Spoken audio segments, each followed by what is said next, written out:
Hey, I do get another commentator. Do I sound okay?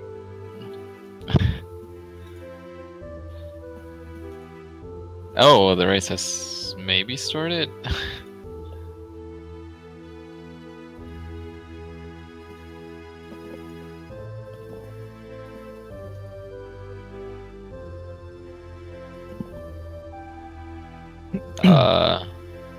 I don't know if it... Alright, yeah. Now ZaeloRae has also started the game.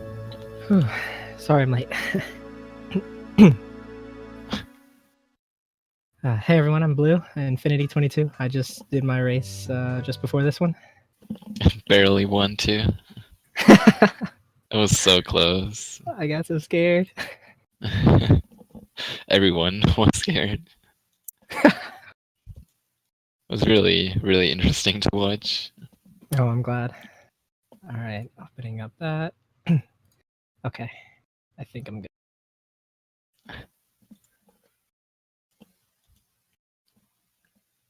Alright, so once again, they're both playing on the Japanese version, because that's the fastest one for speedrunning. Mainly because of the text. The text saves about 2 minutes. No one has timed how much exactly it saves, but it's kind of an estimate. The glitches they will use in this run are also on the European version, but European version is slower mostly because of text, but there are also a few tiny things that make it slower, so Japanese version is the fastest. The US version doesn't have one of the glitches that save quite a lot of time. The European version's also a little bit more difficult in some spots, like Yeah. requiring more hits, I believe, and also no like hearts or a fairy at body 1. Yeah, the floor masters have more health, and body 1 eyes have also more health, and don't have pods with fairies, for example. We're so lucky to have a Time Lord. Time Lord. Yeah. Man, this is exciting to be able to see mbrules do another run. Yeah, definitely. Again, he has not done any runs in quite a while, so... He said he's done a lot of practice offline and had decent times during them. So yeah, I'd believe that. He's always been good at this game. wonder if he's gonna accidentally do any hundo strats. I don't think so. I don't think his hundo muscle memory is that strong.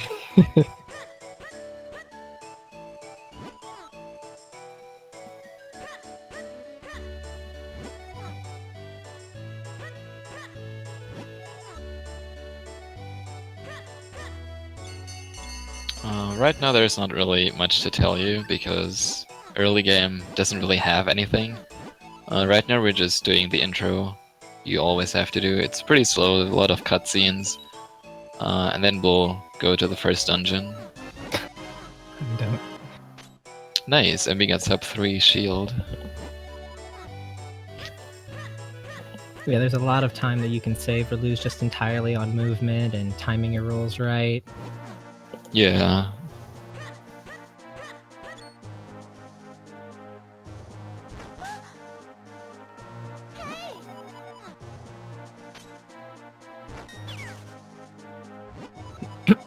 And so right now you're just escorting Zelda back to the castle.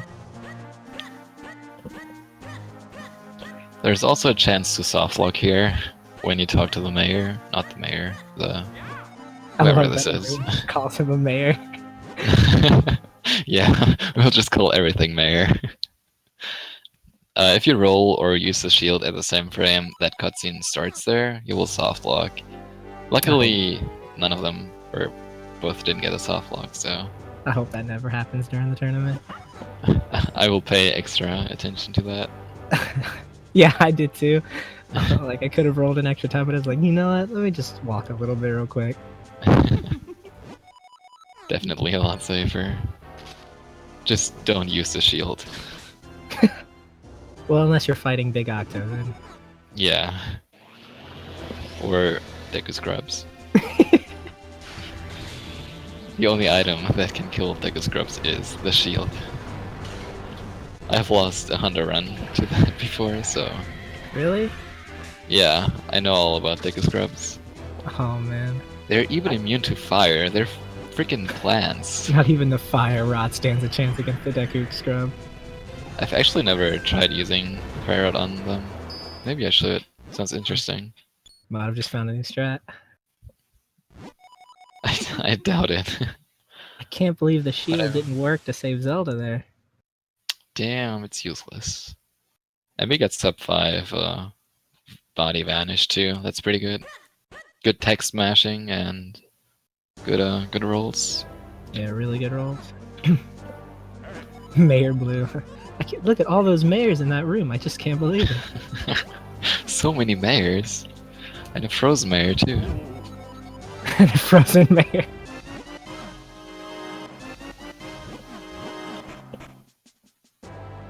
Damn, he's going to get a good map time too. Yeah, below 535, that's really good. These times don't really matter much though, they're just things I've noticed over the past 3 years of running this game. Because there's not much to do there, so I just always look at the timer and the splits or something. Now, if I remember right, the reason that they're sending Link on this with this important sword and all that, even though he's just a kid, is because the sword is actually made by the Picori, and only children can see them, so that's why Link has to do it. Nice lore. If I remember right. I think that's correct. It's been a while since I've played this, or paid attention to the story, but... Gotta keep up that habit where we learn something new about the lore every run in this tournament. Yeah. Dang, he didn't even accidentally pick up a bush. That must God, mean gamer. there's not good luck here.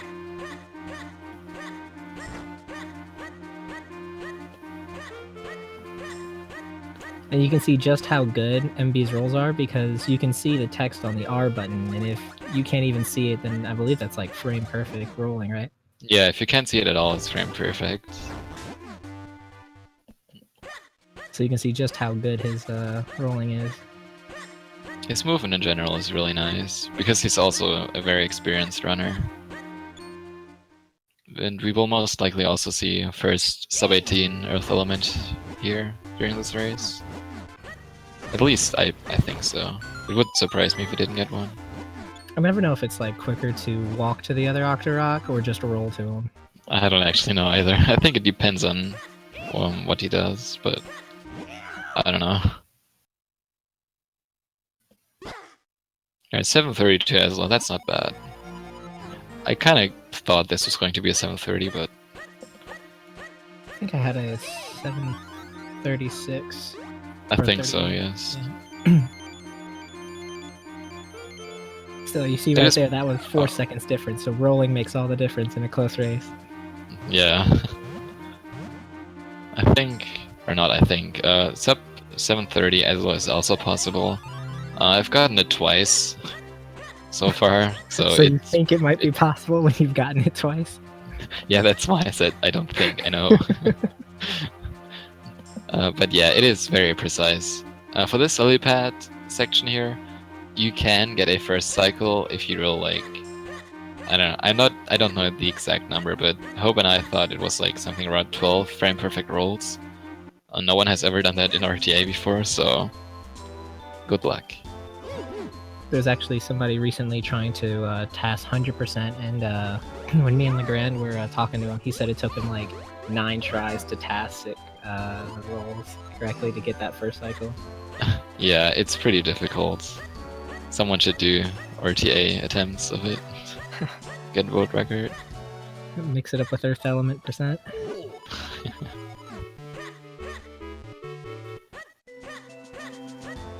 I don't actually know how much faster that would be. Like 4 seconds maybe, something like that.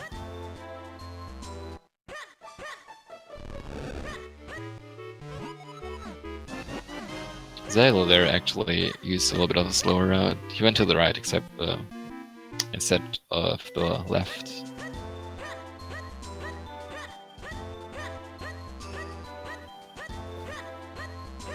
Oh, and so basically, the reason why they're getting this item in specific is because Link can't actually understand the Picori's language, and so that nut is called I think it's called a jabber nut, and it allows him to understand what they're saying.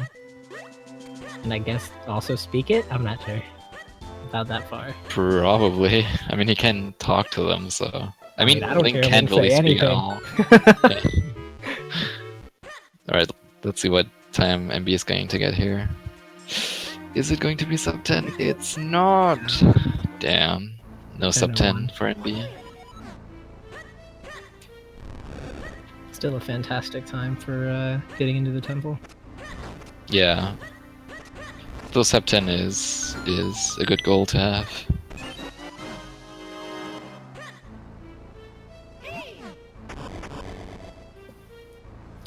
Right, so now that we're in the first dungeon, there's actually not too much to say about this dungeon. It's basically just movement.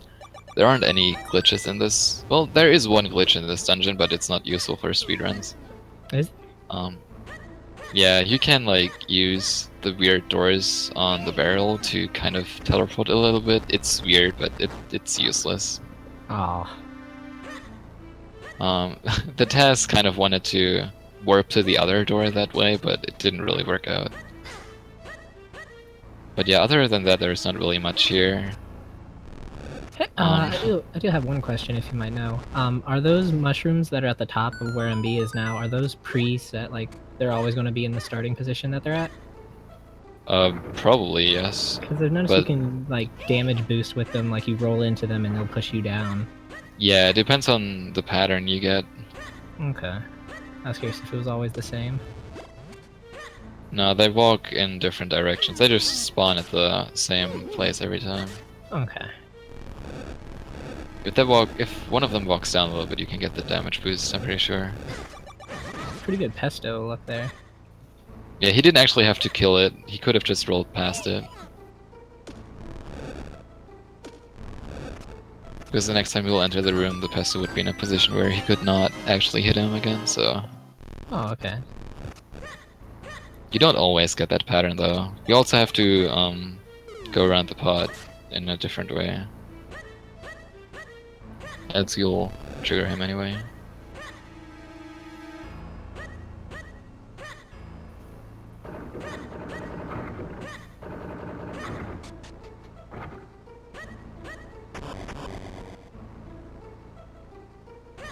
Yeah, one is streaming with a camera, I'm pretty sure.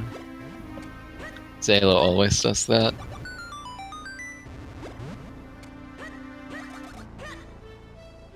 Alright, so this room with the slugs is really, or very RNG based. Based on how they move, you can just roll through them or you have to kill them. Looks like MB got pretty bad luck there. Yeah, he had to kill almost all of them. He could have rolled through the first two, but he would have had to take a lot more damage. Zalo streaming off video. So for this, it's not really a mini boss, it's just 3 enemies, I guess. You just roll up for the first one and hit or slash your sword 3 times to get a quick kill on one of them. And the other 2 are then not too bad to kill. They can have weird patterns though that lose you quite a lot of time.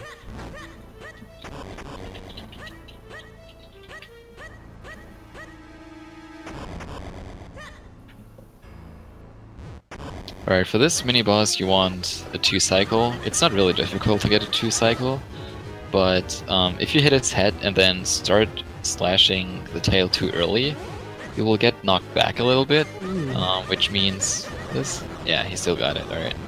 Which loses you too much time to actually get the 2 cycles, so just be sure to not slash too early. Yeah, and you could also see another, like, I don't know if we talked about the properties for rolling, where you have invincibility frames in the start of a roll, so he was able to use that to go through the, as a matter pillar? Yeah, matter pillar. Matter pillar, and he could just get to the tail so that he could finish it off quickly. Now it's time for a cool lily pad movement. None of the runners really like lily pads. This one isn't too bad though, because you have a setup. Use it 7 times to the left and then 3 times down. He kind of messed it up a little bit because he got hit, but he has to use it one more time, one extra time in this room then, but it's fine. No blue rupee. You actually got the blue rupee again. Oh yeah. I can't believe that happened. That's so rare, and you got it in both. More of an accident that I got it, but yeah, that too. That makes it even worse. It looked so planned. Yeah. Yeah. I was like, well, I'm gonna take it. Let's go. Ridiculous, man. Your luck. It would have been great if I didn't pour out the mineral water for that, because I saved like a minute on the Deepwood Shrine, I think. Yeah, Deepwood Shrine is. Yeah, I saved it 44 seconds on that split. Nice. Yeah, because you didn't have to get the rupee. Yeah, so it really does save a lot of time if you can just pick up a bomb, quickly go in the cave. You also heal your health as well, so... Yeah. Maybe we'll get to see one of them get, well, Zalo could probably get it. What do the 5 rupees do? If you get a blue rupee in this dungeon, you can skip the 20 rupee chest in this dungeon and get a few more blue rupees later on Mount Cronel, which is about 8 seconds faster, or 9? I can't remember, something like that. I think it was 8. Or I think so. Xenub said like 7 to 9, so... Yeah, something like that. Because you can skip having to inhale the spiderweb chest animation and all that.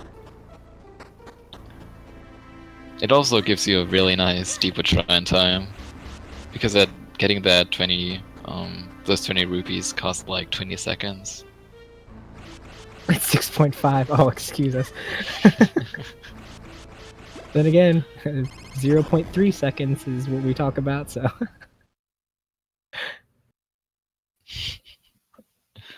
Yeah, the sum of best is going to be inaccurate that way, but oh well. Yeah, because then you can see like what the best is for like certain segments. Like I think Toads was talking about a sub 38 fire element with the sum of best. Yeah, it's barely sub 38. Does that count? Or like the blue rupee route, or? No, that's just the normal route. Hmm. With the blue rupee route, it would be like 37, 38, I think. Yeah, as you know, I got a blue rupee.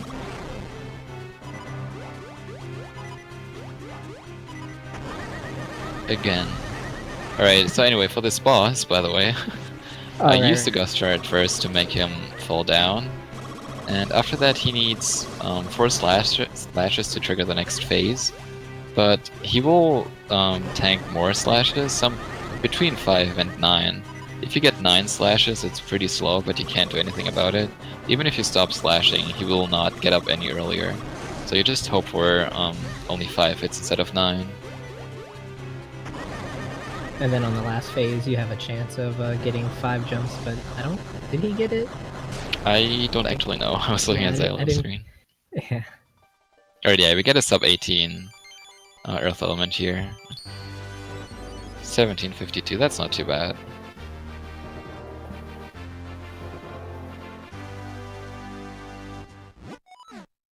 Dark Messiah. Please. Nice, and we missed the heart piece, or heart container. I think that's actually the longest heart container in the run. Or, no, I think the water element might be a little longer or the same. I think the longest one... Or, what are you talking about, the heart container, or...? Heart container. Like yeah, I think... Yeah, water element might be the same. I don't actually know what's the slowest. Quo said it the other day, but... I can't remember. Alright, so Zalo just entered the boss room. While mbrules is getting the bombs.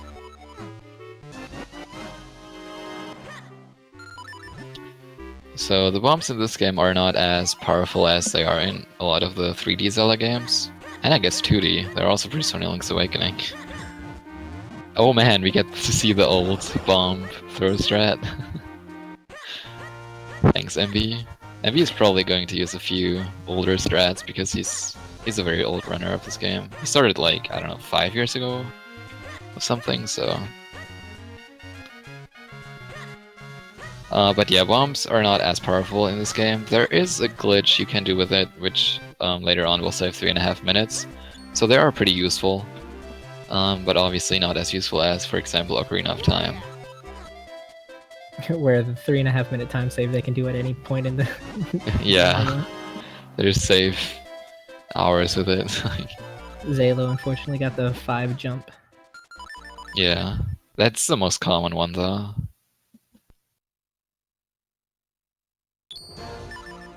And what MB saved and quit so that he could avoid fusing Kinstones with the what's his name? Hurdy-gurdy guy. Hurdy-gurdy guy. Best The name. mayor. The mayor, yeah. And it's faster to save and quit rather than fuse and wait through all of the animations.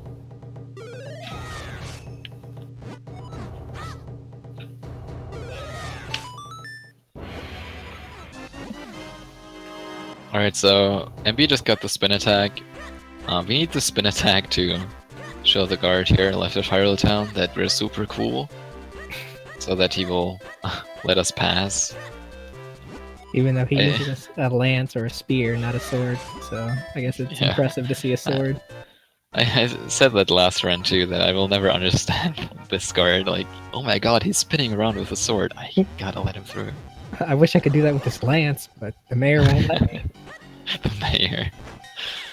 Alright, I don't know if you saw, but MB just did a roll lift, which is if you put on a bomb and then roll 1 frame later, the bomb will kind of bounce for a little bit, and it will explode 68 frames faster. So it saves quite a lot of time every time you get it. It is frame perfect though, so very inconsistent.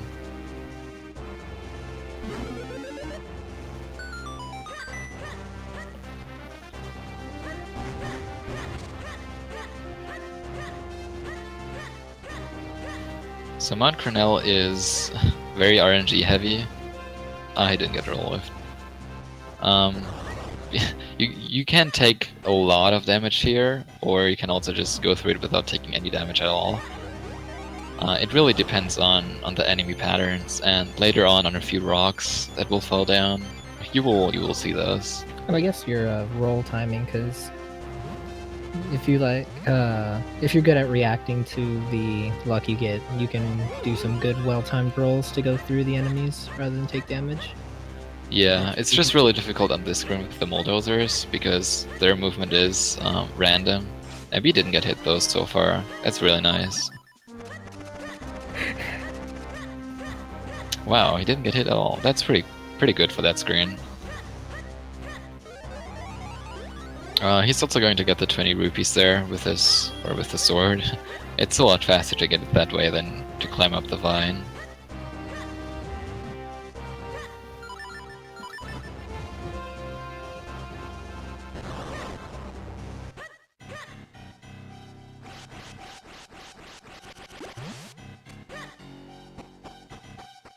And another interesting thing with like movement in Mount Crenel is that those white patches actually do deal damage, and so but when you're rolling, as long as you don't hold the direction towards the towards those white patches, you won't take any damage. Yeah, there's actually an interesting spot there where you can roll in between one of those weird tree things, I think they are, and one of those white things. And if you hold down, you will take damage every frame. It's not every frame, but it's like every, I don't know, 4 frames or something, and you will lose all of your hearts very, very quickly. Yeah, this game's not very forgiving with invincibility frames. Yeah, there are like none. Zalo just reflected the Deku scrub seat sideways. Yeah, that's a swag threat. Xenops actually did that too in the last race. Oh, did he really? I need to learn that. I don't do it because it is kind of dangerous unless you have like... Oh, he's going to get water there. That's interesting, but a little bit slower. What a legend. So on MB screen you will now see a little bit of a glitch, which might not actually be a glitch, I don't know. Basically the Ghost Star likes to ignore layers completely, so you can't just select that mushroom which is higher up than Link. It's weird. The Guster is just really weirdly programmed in general.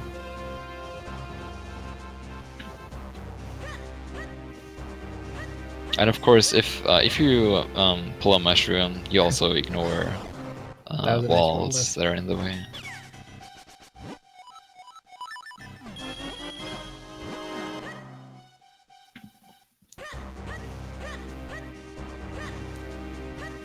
Right, MB has a lot of hearts left. I doubt he will get the fairy there for safety.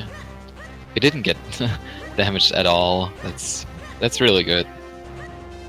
Yeah, he timed a lot of his rolls through a lot of enemies. Yeah. So this is the part I was talking about earlier with the rocks. These rocks just fall randomly, and they can hit you once or twice even. Sometimes if they hit you, they will push you down a little bit, and then fall on you again. So they can combo you pretty hard, and they do half a heart of damage too. So a lot of runners lose their run here. MB only got hit once though, so pretty lucky. Oh, that P-hat. Yeah, that P-hat was very close. He looked at MB and showed respect. He was like, whoa, what's the mayor doing up here? The mayor. Please. Hey, Mike. These raindrops here are also RNG. They're only really scary if you have only like half a heart left. Yeah, if you have more than that, they're not really that dangerous.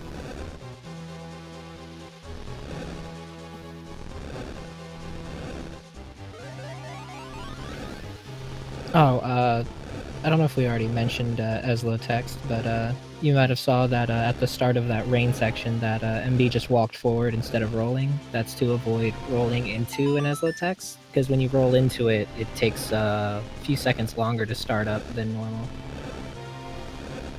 It's really strange that that happens. The game, like, kind of... I think that was the explanation. The game thinks that Link has to restart his roll so it goes through the frames of a normal roll animation again before it starts the cutscene. I think that's what they said. And at this part in Mount Krenel's a lot of block puzzles, rolling stone puzzles. Yeah, very difficult pushing puzzles. Could you imagine if it was like a random one every time? Oh my god. Oh man, MB picked up that pot. It's actually faster to push down that block. He got the interesting thing. If you time it correctly, you will suck in the Helmosaur right when you hit the mushroom. It is not frame perfect. There are quite a few frames that work, but it looks pretty cool if you get it. Isual, another Minish Cap runner, does that all the time, so he has like a specific setup for it, I think. I feel when you have a setup for swag. Yeah. I mean, it's Isual, he needs the swag. Like getting grabbed by wall masters. Oh my god, by jumping into them. He doesn't just get grabbed. Already out of it.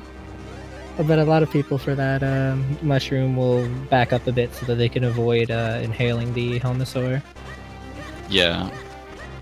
I usually play it safer and don't do the swag strat. I kind of want to do it though, but you've probably also noticed already, but MB is a lot better at this game than Zaelo, I want to say. He has done a lot more runs and has the second best time currently, 156, while Zaelo's PB is like, I'm not actually sure, like 230 I think. So at least half an hour slower. So this race is going to be pretty one-sided, unless late game interesting things happen. Vadi 2. For example, Vadi 2, death, whatever. It's like, hey anything man, can sure happen. looks like you could use some arrows. Would be a darn shame if you didn't get any. Alright, so MB entered the second dungeon now, Cave of Flames. Once again, this dungeon doesn't really have any glitches in it. There are interesting things you can do with it. or here once you get the ocarina, but of course we don't have it yet, so it doesn't really matter. This is just really movement and Yeah, there's a few rooms with stupid RNG.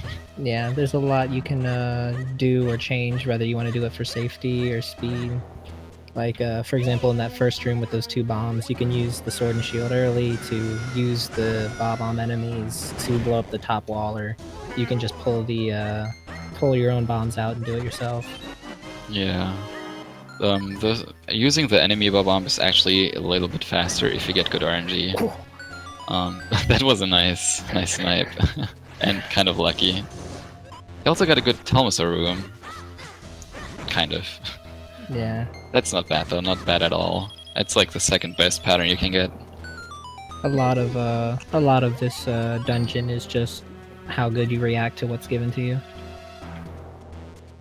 These blue guys are also really annoying sometimes. The right guy there can actually block the entrance here, or the doorway I guess I should say. And you will have to wait for him to move out of the way again.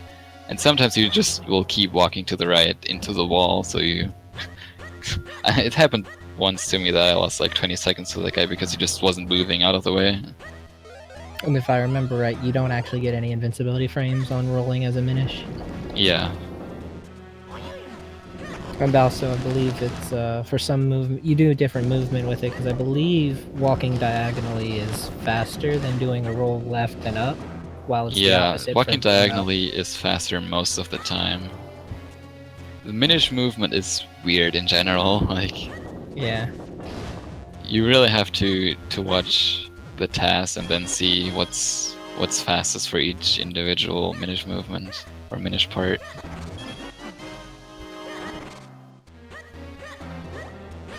MB also just got the 50 rupee chest, which is required to get an item later, but these are all the rupees you actually need for any percent. At 100% you need a lot more rupees, obviously, but for any percent you only need a few. I can't do math, but you don't need that many. Yeah, a lot of the rupees you... Oh, go on. Yeah. A lot of the rupees you get early game are very slow. Rip voice. But that's because the game doesn't really give you a lot of rupees early game. Later on in the game there are a lot of ways to get rupee, a lot of fast ways too. But since this game is very mean, we have to take the slow rupees at the beginning.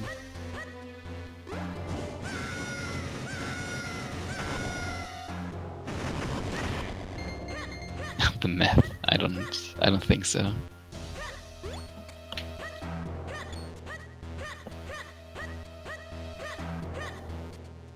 Alright, so MB is about to fight the mini-boss in this dungeon. There is a cool strat you can use here with 2 spin attacks. He messed it up. He didn't kill the guy on the down left side. Or the down left guy, I should say. It was still a good backup. But you can kill all of those with just 2 spin attacks, and it's very fast. And 100% you can skip the normal boomerang, you just get the magic boomerang. You just need the upgrades.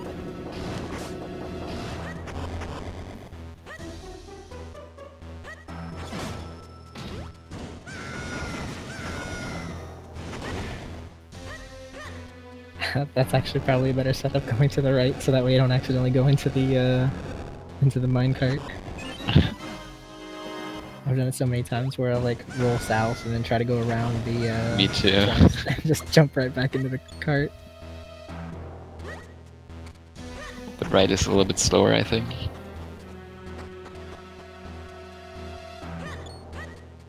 It just goes back to the point of like how a lot of this dungeon, you can be as safe or as like fast as you would like to be.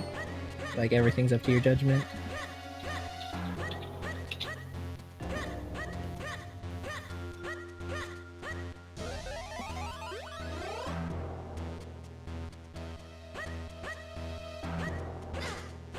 Oh, and what MB's doing here is there is actually a little bit of invincibility frames when you get hit, and so you can use that to damage boost through those. What are they called? I don't actually know what they're called. I don't actually know. You can get through the mayors that way. They have a figurine though, so I should know, but they might just be traps, but I'm not sure. So this rollerblade room there was also pretty orangey heavy. Sometimes you can get a really good one and it feels very satisfying, but sometimes they will kind of troll you. And the rooms come to you pretty slow. Spinners? Maybe. I can't remember. It's been too long since I've done Hundo. I don't think they're spinners though. Only learn the enemy names because of Hondo's figurines. There's nothing else to do when you're doing the figurines, might as well. On the Japanese version, you can't even read them. I think they're called something different.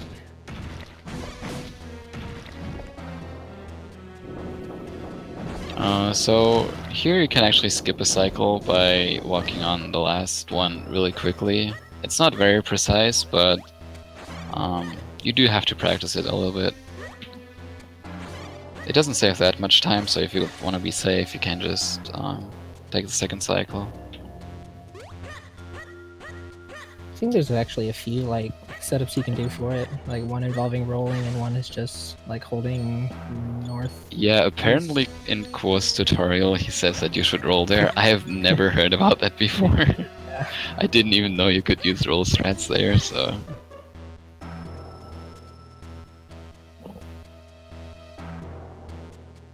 And I believe That's that a really good time. south is a alternate rupee if you happen to miss one, I believe. Yeah, there is a big blue rupee in there. They're called chasers. Wow, that's a good name. Ah, chasers, that's right.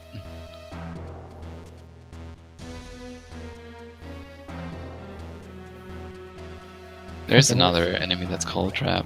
Blue and green traps, I think, so... Too many figurines. Oh, MB's not gonna activate the portal. Wow. He's feeling confident. Doesn't need it. This boss is not very difficult, so you don't really need the red portal, but it doesn't lose any time to activate it anyway, just in case. Yeah, because you have to wait for the platform anyway. Yeah. Right, Got a so... little bad luck there. Nice, you got the first quick hit. So this boss is, once again, pretty easy. Only really the first hit is kind of precise. If you get it, you need 8 sword slashes to trigger the next phase. Wow, my voice. Yeah, it's 8 for the first one, 8 for the second, and 5 for the third. Yeah. And also, if you look at the walls, you can see a lot of bleed rocks there, so a lot of people don't see that.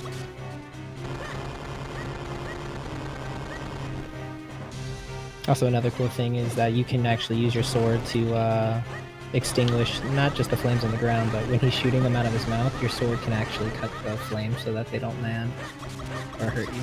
You can also use it with body one. Another interesting weird thing that Hope mentioned last run, if Gleerock faces up when you hit him with the cane, he will actually disappear into the lava a little bit quicker for whatever reason, so that actually saves a little bit of time.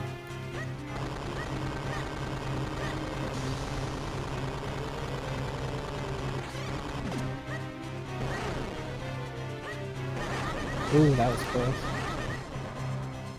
That's a pretty good time for MB. It's like going to be 38:40, I think. And you can, on ZaeloRae's screen, you can see that he's now about to enter the mini-boss. He's trying to line himself. Oh, what is He's this? using old bomb strats, wow. Oh, what is this? You never see those nowadays. That seems like it could have been really cool. 38:42, that's a good fire element time, definitely. It's like he's fighting Dark Nuts.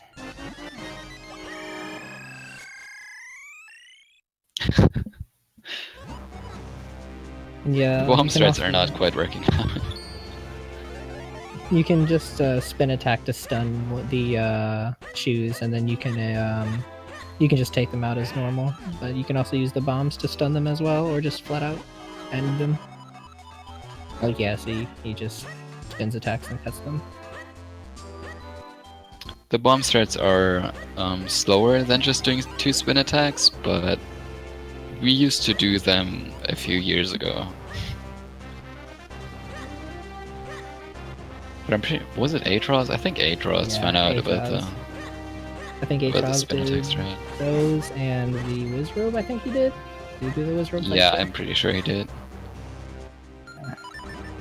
Atros loves the combat in this game, so...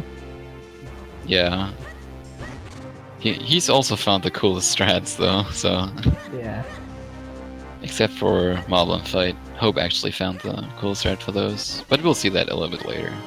Like, Atros is such a fan of, like, the sword fights that he'll even use them on signs as well.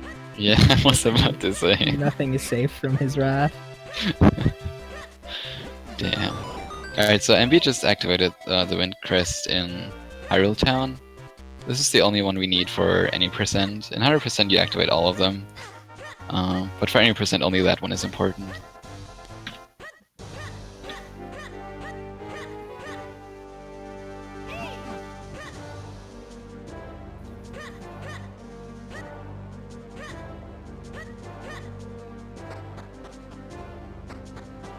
There we go.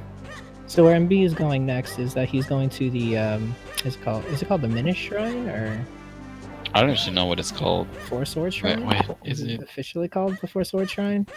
I don't think it's Shrine, it's... Hope said it last time, but... God knows I don't listen to Hope.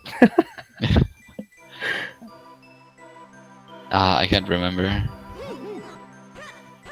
Well, Sanctuary, there we go. Oh, Sanctuary. Elemental Sanctuary, there we go. Thanks, Mike Ski. Coming in here with the lore.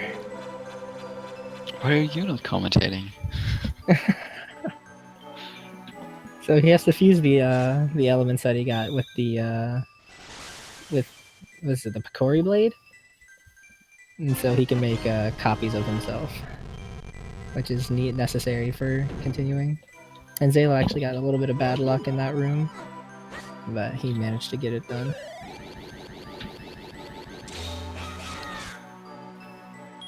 Once again, I mentioned that last run too, or last race. Cloning in this game is not actually as cool as it could be. When I first played this game, I was hoping that, for example, I could also use the Rockscape with my clones, or every other item, I guess. But the only thing you can do with them is use your sword, so... That seems to be a habit in a couple Zelda games. Like, I think that's similar in Majora's Mask with, like, the Fierce Deity Mask. You can't use any items, and it's only in boss rooms, I think. Yeah.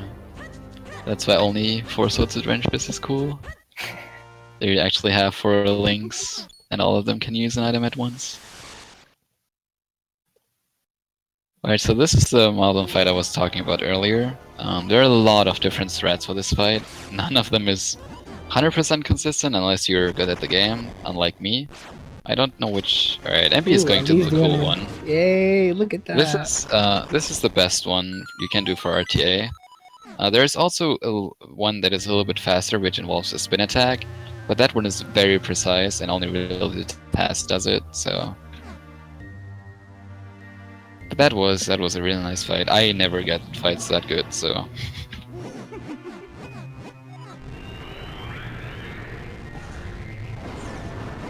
And of course, I should mention that that strat is Hope's strat, so... Shoutouts to Hope is not lost. For giving all of us hope.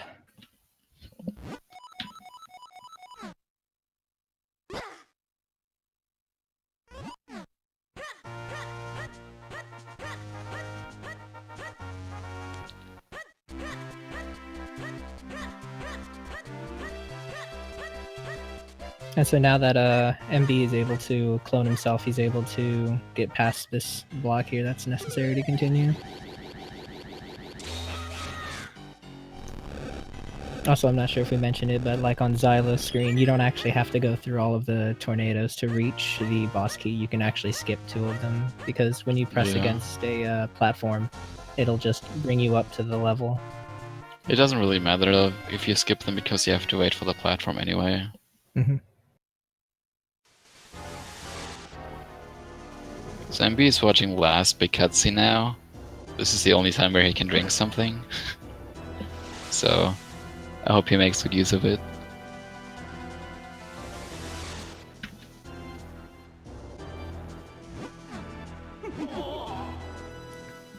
I believe what he does is he's trying to manipulate the guards to search for the Triforce. Am I right? I think so. He disguises himself as king and He's demands definitely the cards. manipulating them. I think it's because of the Triforce. Because I believe he's searching for the Triforce because in the final cutscene it shows that Zelda... Shout out ZaeloRae. And it's like, it's not even like we brought it up because there was someone in the chat who brought it up before us. Wasn't Atros that guy that, you know, flashed the sign? That's his legacy. Know. Alright, the reason why he read the sign there is to trigger the boots, the Pegasus boots side quest. You can also trigger it by going to Caster Wilds first, but reading the sign is faster. And for some reason, they made it so that reading the sign triggers it too. And yeah, Atros 5 is known for slashing that sign.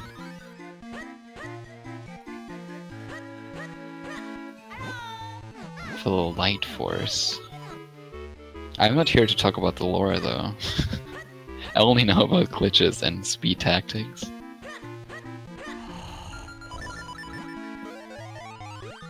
I'm sorry, Ho is not lost.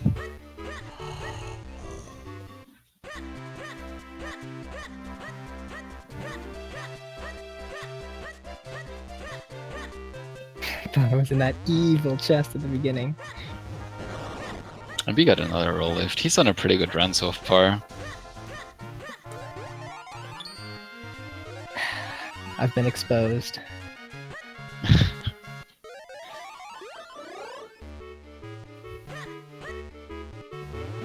He's also picking up that pot now.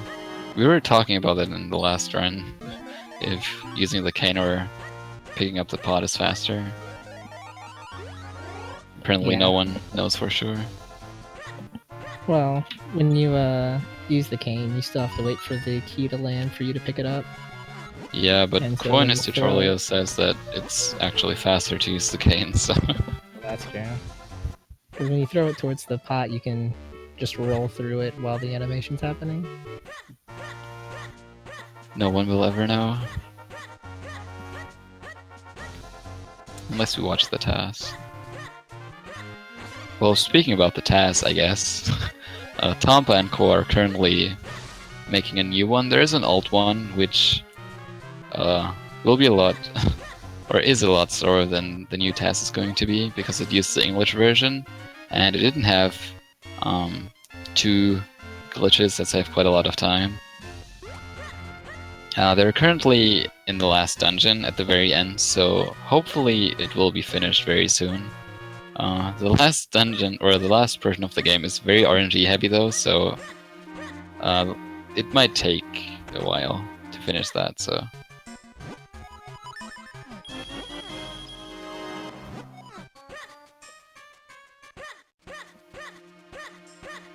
Body is definitely the worst boss in this game. Cure can be good.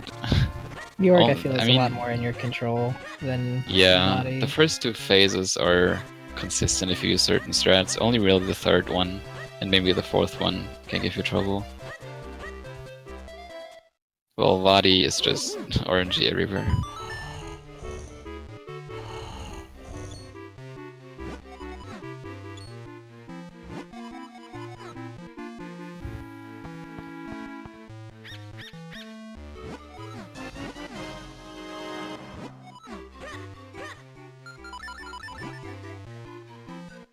Alright, so now we got the Pegasus boots over on MB's side, and we'll be able to use that to quickly get over the marsh or swamp or whatever you like to call it. That's in Caster Wilds, which is what that sign had mentioned earlier.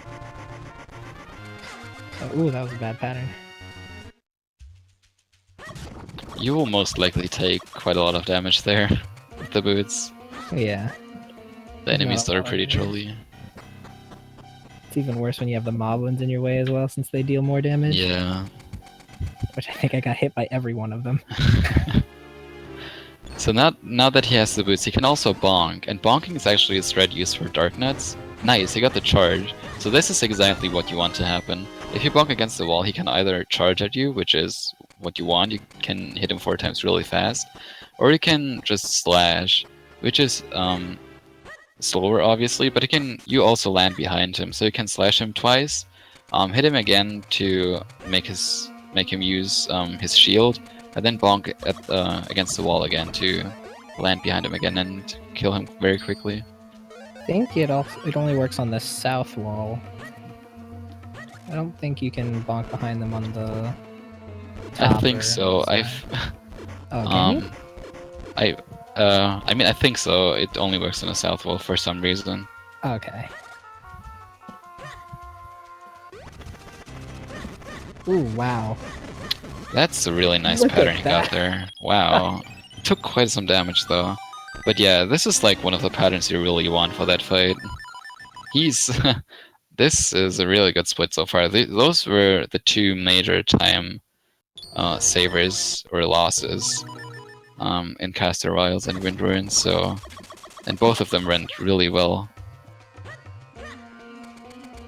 Yeah, because if you're really quick, the Mulldozers actually start off stacked on top of each other, and then they slowly separate. So if you're quick enough, you can get multiple hits on multiple targets at once.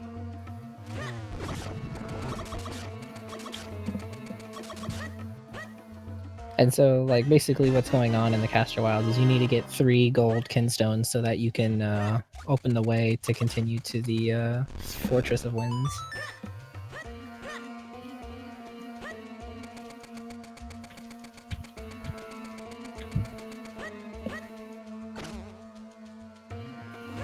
You also have to fuse with stones. For whatever reason. Fusing stones with stones! So many stones. You can also kinstone fuse with the mayor. You can, actually. With all of them. Oh man, I was gonna mention something, but now I forgot what it was. Damn. Oh man, what was it? Alright, this is the last gold kinstone he needs. And I mentioned that last run too. During, or when, I don't even know. the kinstone selection screen there has actually Aslos in the background. A lot of people haven't noticed that, so...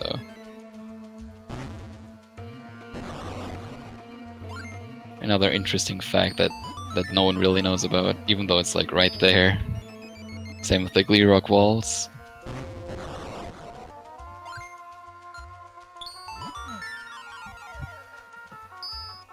Oh right, Caster Wilds is another place similar to Mount Krennel where you'll see a lot of the invincibility frame abuse for rolling. Like rolling through those stones that you shoot the eyes for, or like right here where he rolls through so that he can do avoid taking damage. And there's also a lot of luck involved with those Tektites. Yeah, that Mike Ski, I knew that name too. Watch them be called something different in Minish Cap. Nah, there are Tektites. Okay. You're good. I was like, yes, that would be good, Blue, if they were called that. Armos. There you go.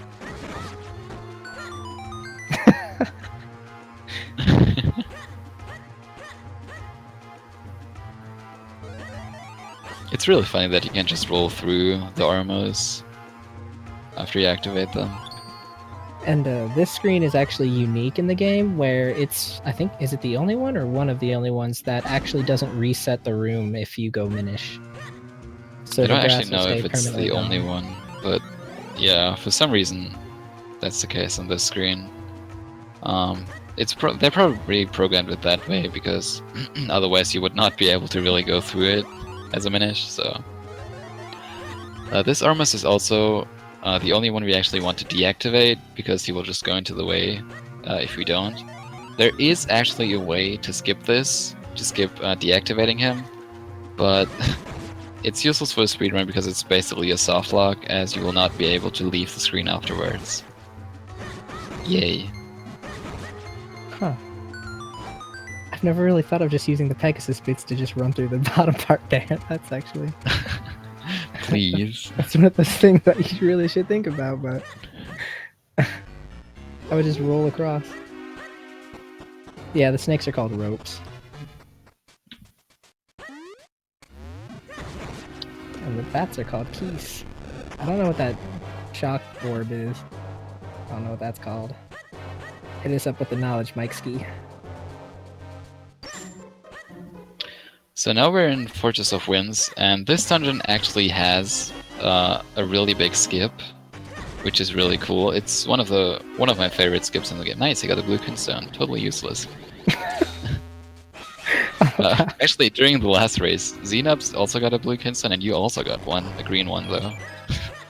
So Yeah, we're 100% on kinstones now. Remember, the more kinstones you have, the better the luck you have. Yeah, definitely. Alright, yeah, but after getting the moments in this dungeon, we will see the cool glitch in action. Which skips the boss key and basically the second half of the dungeon. Here you actually don't have to kill the armors, you just have to slash him once so he will go out of the way. In Hundo you still kill him though, just for the chance of dropping a kinstone. Because they drop kinstones quite often. Oh, okay. And so here we get, I think, is this the only small key you get in this dungeon? Yeah. So that way you can get access to the digging mitts. And these two skulls here are guaranteed heart drop. Oh, Zaylo's buying bombs. That's interesting. Although I think he just barely didn't have enough rupees. Is he out of... Oh, did he use all his bombs up in the Cave of Flames, so he's not, trying to get through the... right... to get to Lon Lon Ranch? Probably. This might be really bad for him. He should have refilled his bombs in Cave of Flames. I don't think he knows about where bombs are. You can get bombs in where you can buy the grip ring for 40 rupees. In that cave, the grass drops a lot of bombs. I hope he knows about this. It looks like he's going there. Oh, there's actually another guaranteed bomb drop there in the cave. This is kind of sketchy. I hope you find some. There. Alright, there are a few. Alright, so on MB's screen now, he will now use the cool skip in this dungeon. And he will also get a kinstone, which we will need a little bit later. He's not using the cool bottle strat that saves 0.3 seconds. But because he rolled there, it would have actually saved like 1.2 seconds or something, so worth it. Anyway. What a legend. With the moments, we use a glitch called portal items, which means that you use an item on the Minish portal. Technically, that alone is useless. He got the slow animation. The slow animation happens when you get on the portal a little too early after activating the moments. It loses like 20 seconds. That slow animation is just... you don't want that to happen. But yeah, with the moments you get recoiled a little bit. So if you jump, you will kind of be inside the wall a little bit. But the jump itself is not enough, not quite. So use a bomb to push yourself up the wall. It just barely works. It's really lucky that actually works. And thankfully it's not like frame perfect. Yeah, you have 4 frames that always work, and sometimes the 5th one also works. You do have to jump on the portal on a specific angle though, else it won't just work for whatever reason. Subpixels. I will never understand subpixels.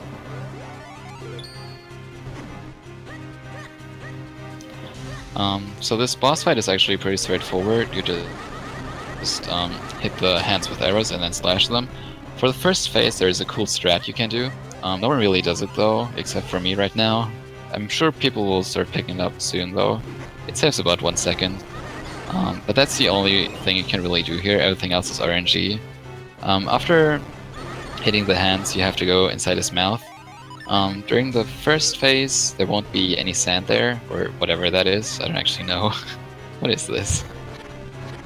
I don't know. Mike's Anyway, the knowledge. yeah. But yeah, you're looking for the pillar with the eye. Yeah, if you want the pillar with the eye to be one of the first 3 ones. If they're in the back line, you will have to dig more and therefore use quite a lot of time.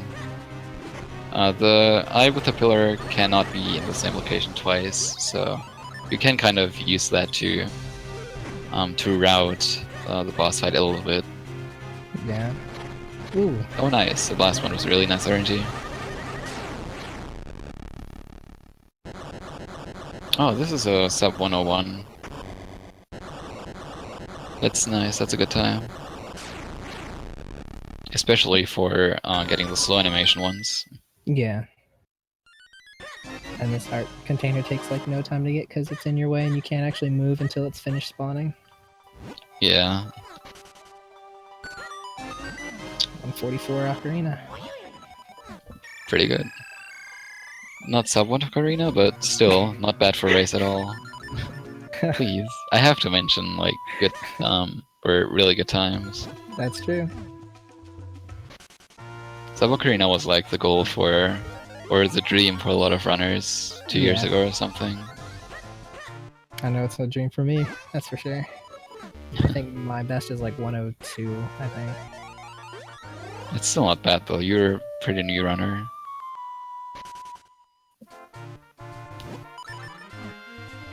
Alright, so now Zaelo's finally entered Caster Wilds, so he's going to be coming up to the Darknut fight in a minute.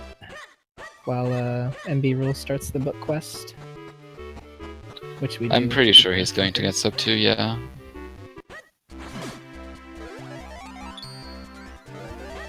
At least it looks like so far.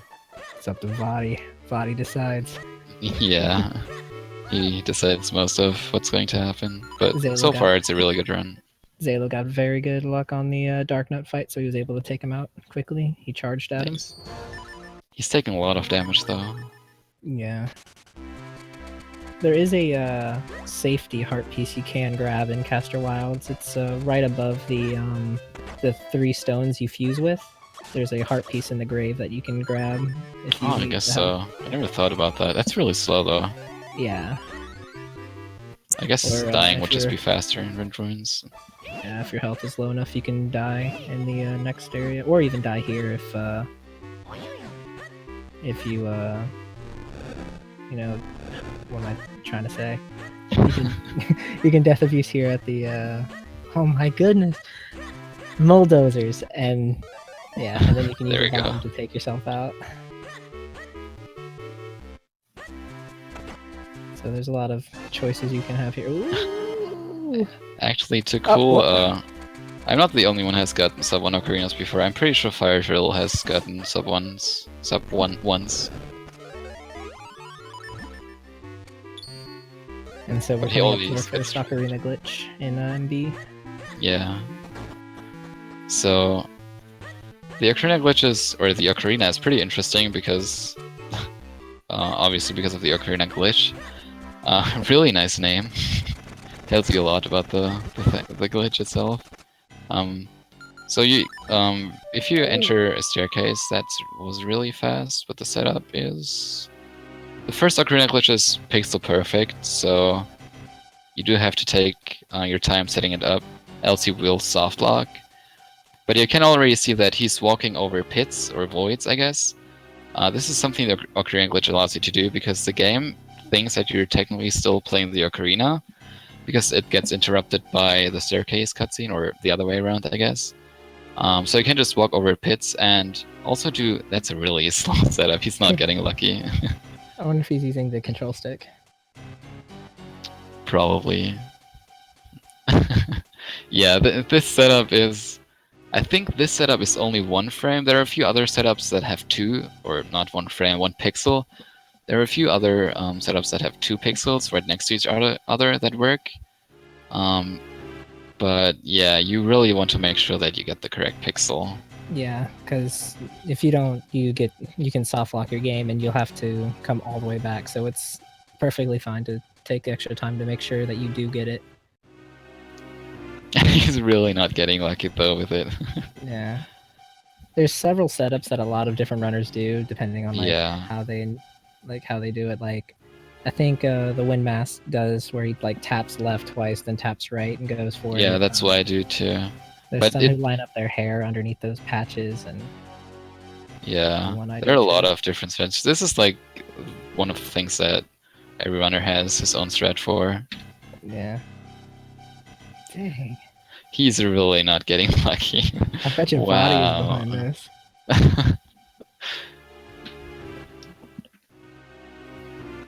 That has happened to me once too.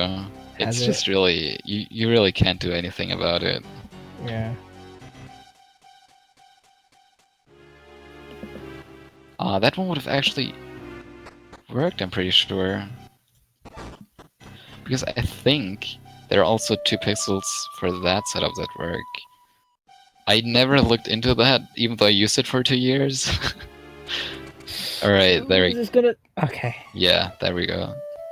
Alright, so we finally did it. Link Sprite is completely messed up for some reason. This is the only time this actually happens when you use the Ocarina glitch, for whatever reason. And because he killed the pesto in the last room, alright, the book actually is there. The book now actually spawns here. If he didn't kill the pesto, the book would not spawn for whatever reason. And he would have to go down the stairs and go up the stairs again. Ooh, Zalo. He's about to die, yeah. He might get a heart drop. Of course not, because it's TMC. He did activate the boulder so that if he does die, he can get the Alright, that's good. So he's thinking ahead. Heart drops are somewhat rare in this game. Not as rare as in the European version though. The European version is really harsh. You like never get any heart drops in that version for whatever reason. It's just a lot more difficult. There was one guy who was trying to do a casual playthrough on his stream on emulator, and I was watching him, and he didn't realize he had the European version, and so he was doing Vadi 2, and for like 20 minutes straight, he was trying to get a heart drop, and it just didn't show up. Nice. It was so awful. Yeah, you get like no heart drops there. Oh, did he have a fairy? He did, yeah. I was about to say. Very nice. Very nice. I don't know. Probably got it in the tree on the sign screen where Atros always slashes the sign. Oh, now I know where you mean. But yeah, so I don't know if you noticed, but MB used the consent to fuse with the stranger or the mayor. He's called Stranger, and that activated the portal to the house that leads to the Palace of Winds later. Now, usually activating that portal doesn't really help you, but we can do a few interesting things with it later on, so... But first we actually have to get the power bracelets, the flippers, and then defeat Big Octo and Temple of Droplets. Ooh, the cat. I love the cat. Oh, the double. At least he didn't talk to it. You can also use the cat if you angle it right to push you down so that you go down the vine faster. Yeah, that damage boost you get from the cat is actually pretty ridiculous. It's because you're Minish, but still. I'm very good at getting hit by the cat.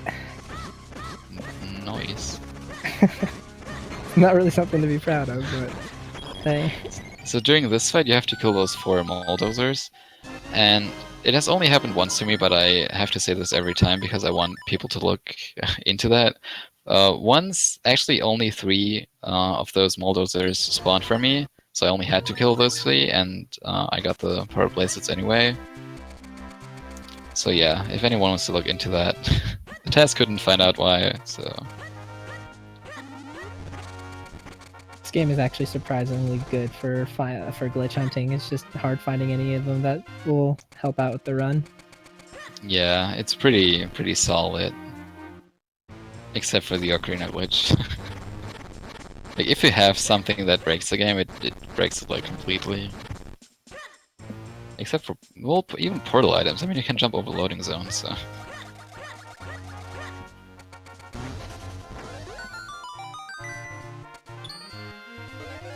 Oh no, my net.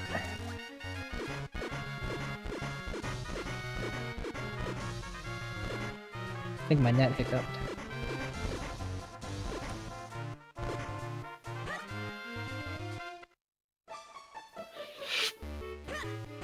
Am I back? You were back. You were there too. Okay. I have all to the time. refresh. My net totally hiccuped.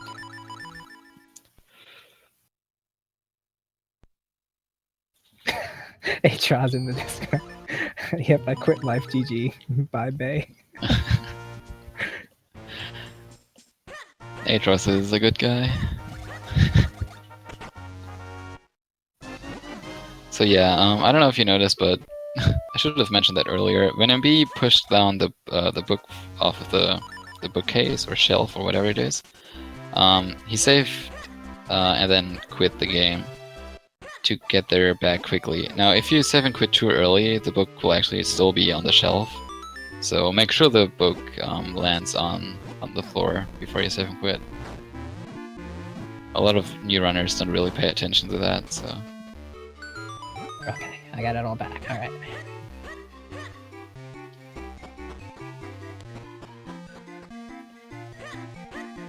He's losing so much time now because of the Ocarina glitch.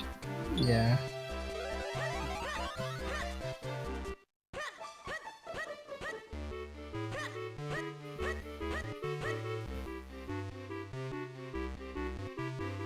And Zalo now getting the digging mitts. Are they really not called? Are they really not called mole mitts? They're mole mitts, yeah. I thought they were. I swear Mike's corrected me saying digging mitts. No, they're Or mole did I mitts. say it? Then he corrected. You know what? I don't even care. Mole mitts. Alright, so Atros is... Atros? MB is about to get the flippers. Atros, I don't even know. And to get the flippers, you have to fight 2 scissor beetles. Now, most of the runners nowadays use a bomb during this fight, because if the bomb explodes in the middle of the scissor beetle's body, it will be a one-hit KO. And nice, he fell into the water, which can be really fast. Atroz is MB's second account. Confirmed. Alright, so Zayla's gonna go for portal items. Getting us set up, let's see. Oh no! So something about the flippers, we only really need them in one room. Else we could actually skip them completely. Skipping them would actually make us have... or we would have to do an interesting Ocarina glitch on this screen MB is on right now. We would have to glitch the door open by walking into the door and dying on a specific frame. Then the door will open, but we will not go into it, and it will just stay open. Then we would have to get an Ocarina glitch off of it, and if we accidentally go into the house, then when we leave the house, the door will not be opened anymore, so we would have to die again. So it would be actually pretty difficult to get it in a run. But luckily luckily, we can't skip the flippers, so that's not a problem. I will point out the room we can skip later on, but yeah, it's pretty sad that we can't skip them. Ooh, he almost had that. Come on, Zalo. It would be funny though if like the route eventually became like 2 times where you need to do like a specific thing, like first with the Palace of Winds and then again with the death to skip the flippers. It would be pretty difficult. Or pretty precise, I guess. It would also make the run more interesting though, I feel like. That's true. So Zayla had to reset because either health was too low or he ran out of bombs. He ran out of bombs, yeah. So MB got the Ocarina glitch there again to skip the boss key here. Again, you can increase Link's height value by walking up staircases, and for some reason if the Ocarina glitch is active, you cannot really lower Link's height value anymore. There are a few things that do lower it, but only very specific things. So since Link's height value is higher than the height value of the wall, a lot of height, you can just walk over it. And I will never understand why they put the boss door right where they did. It's like right at the beginning of the dungeon. And if you go to the left there, you just get the boss key too. Well, it's because the boss key leads you to the door. Like, once you go through the boss door, the boss is there, and you can see the boss is there. I guess so, but He's still. just frozen. Come on, Zalo, you got this. So let's see if MB does the mushroom thing here. Oh, he did the thing you mentioned earlier where if you do it during the animation weird, you'll actually not bounce off of the portal. And one thing to be careful of with bomb placement is so that you can see when it's going to explode, so you can time your jump. If you put it too far behind Link, it's hard to see it. He's really getting unlucky with the boss key skip. Pretty tough trick. Definitely. I think Zenub said that when he was practicing, he actually managed to mess it up 8 times in a row. Damn. It's kind of weird that it always happens to me too. If I mess it up once, I usually mess it up like 5 more times. I think like right before the race, I like messed it up I think 7 times in a row. But luckily during my run, I was able to get it first try. So once you're off like the pattern or the timing, it's hard to get it back on.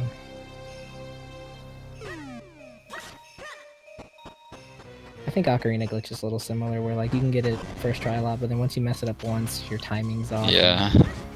Because then you're like worried and try to correct it, but it's not going to work really. That counterclockwise hits. That was cool on the Beatles. This fight can be pretty annoying. MB got a fairly good fight though. Come on, Zalo, you got this. He does it unbuffered too, so. Yeah, he's also not like most of the time he's not jumping on the portal on the correct or at the correct angle. I'm pretty sure he got the right frame a few times already, but because subpixels were wrong. Yeah.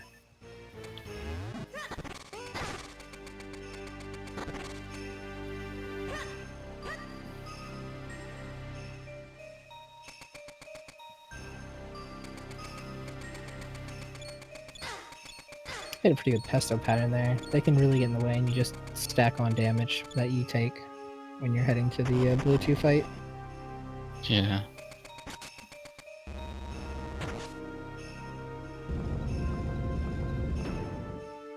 Like you can find a visual cue for doing bufferless for the portal items, but it's really difficult to do consistently. I think Isual does it like so naturally. Yeah, Isual is good at unbuffered, but it's actually worth it to do it buffered, because you have to equip arrow and boots anyway. Boots? Arrow and sword. Yeah, I think Zalo is doing the regular way now. Yeah, he is. I hope he remembers everything. I don't think I've ever seen this one before. Do you? What? What did I do? No, usually if you do the normal route, I think you go right first and then left to get the moments, but actually it probably doesn't matter because, yeah, it doesn't matter. Never mind. Okay. Oh, I thought you were talking about me.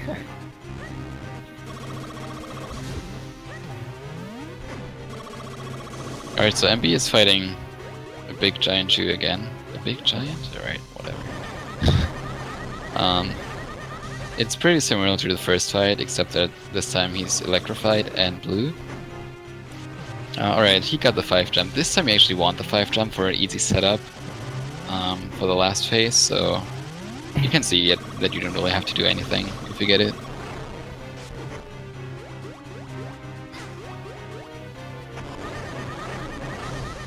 Alright, easy.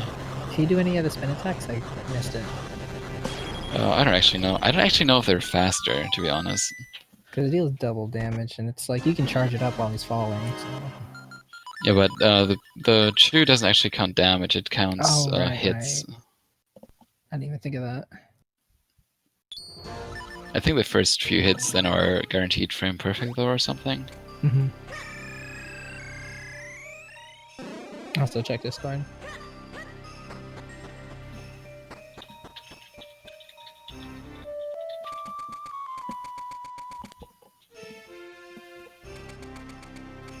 Okay, so what MB's doing here is he activated Ocarina Glitch so that way he can skip several rooms so that he can get to the other switch a lot quicker so that he can free the water element. And he can't actually go up that waterfall because it's a weird room that'll spawn you back at the bottom if you go up. So you actually have to go around, go up, and then go back to the right. So yeah, those Ocarina glitches skip like 3/3 of the entire dungeon. 3/3. The entire. Wait, what? 2/3. Jesus. The entire dungeon. Yeah, exactly. Good job, me.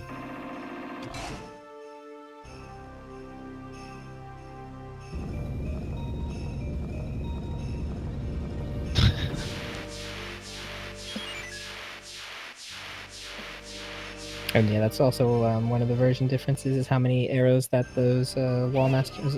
Is it wall master or floor master? I know the red and blue. It depends on the color, I think. So I got asshole Mikeski over there. What's the blue ones? The blue ones are floor masters. Because they're on the floor. Yeah, that guess that makes sense. But the red ones. Wait, where are the red ones even? Red I can't ones remember. Are on the ceiling and they fall down. Those are wall masters. Oh yeah, all right. Alright, but yeah, so they take less hits on this version, and so now MB is at the big Ocar fight, which is everyone's favorite. Everyone likes this fight a lot. The first the first two phases of this fight are pretty free.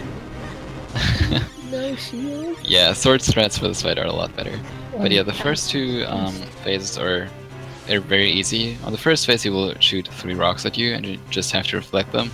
On the second phase, he will first use his sucking attack, then he will shoot a rock at you, he will use his sucking attack again, and then shoot 2 rocks at you.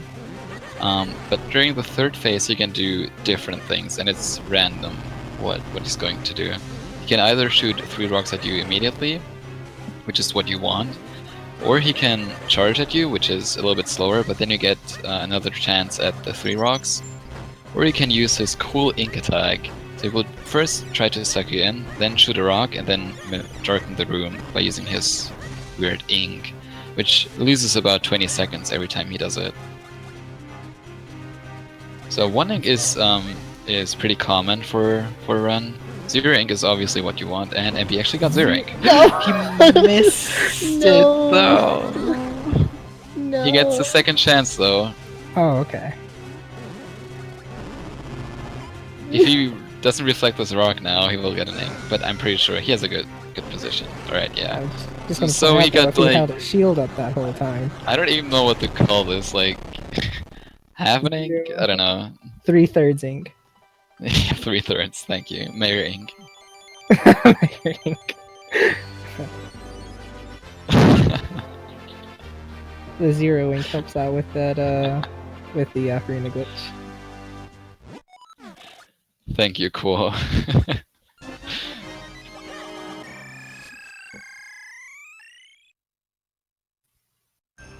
You're 1:23:06. That's still a good time.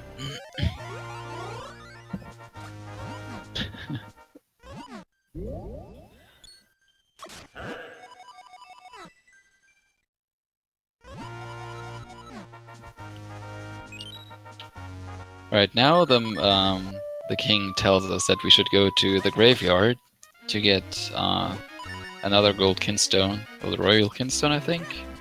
I don't even know. I don't know the English name. I only know the German name this time.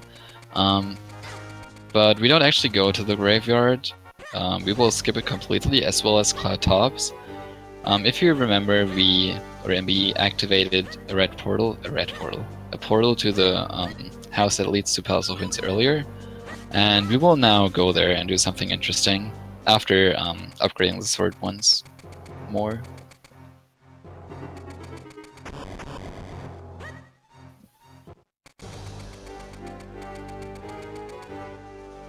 Oh, I did try to do the arrow strat on the on that guy, but I messed up the last hit.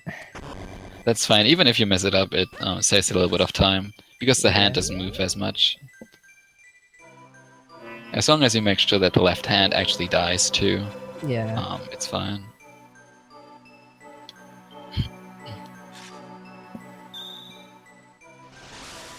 So now we're able to make 3 clones, which is necessary in order to complete the next dungeon. If you don't have Unfortunately. if you don't have 3 clones, you can't get through the first room, or second, I guess, technically. Yeah. If you could somehow get through that room, you could get Rockscape early. Which would probably be useless, but unless you could get it very early, like before Cave of Flames. Because the Rockscape would break Cave of Flames completely. Oh, that is true. You also wouldn't have... I was about to bring up literally Deepwood Shrine, like you wouldn't have to use the mushrooms anymore. You could jump over. Please. You could skip as well. Alright, so now we're going to the house with this teleporter. I don't actually know why this teleport is a thing, but... So that you can save the old man and get the light arrows. Oh, right, yeah, alright. So he's using the Ocarina glitch now, and something that I didn't mention is so you can also walk through NPCs with it. So normally the NPCs here block the staircase, but you can just walk through them and enter the Palace of Winds very quickly. So it's about 20 minutes. And so now Zayla's about to get the ocarina that's brought to him by the mayor. By the mayor, yeah, the flying mayor. It's a carrier pigeon from the mayor's office. 3/3, please. Oh, he killed 2 of them off screen. 3! He killed 3 P-hats with arrows before he got him. That's so unlucky. 4 P-hats. He will also... Nah, he did not hit the Stalfos. Oh yeah, Stalfos. Oh, not skeleton. Mike's key, I said Stalfos, not skeleton.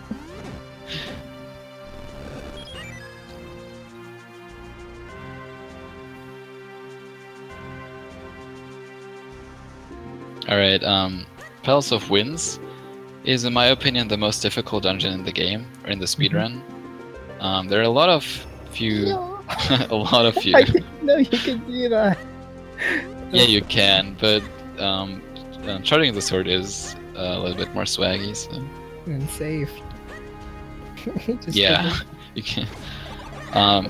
But yeah, there are a few fights here, that are pretty technical. This one in particular, that is called the Wizrobe fight. I don't know. You can use bombs here to get, or to do every phase in one cycle. So let's see if MB gets it. Yeah, he missed the bomb, but he almost got it. That was really close, but basically you also want the last bombs to kill the rest of the Wizrobes while you slash the one that are on the bottom side. Really is one it of was the still a most good fight. fights in the run, if done well. It's just so quick and just looks so cool when you do it. Yeah, it's really satisfying if you get it. But yeah, probably almost also the most difficult fight to do in the run. Yeah, I would say that. Because you can't actually put bombs down while you're swinging your sword, so you have to make sure that you time your bomb placements very well.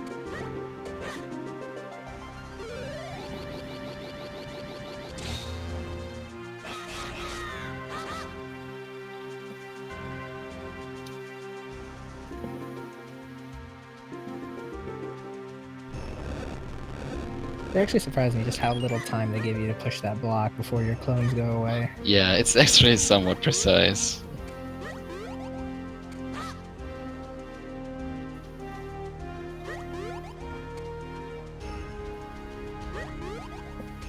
Ooh, where's he? Oh, he forgot the water. Zalo, forgot to get the water to put out the fireplace for the book quest. Oh, or he's doing it early. Old Okay. strats? I think he's getting the water. I don't remember those, but might be old strats. I don't know the old strats. I'm just one of the newfangled runners.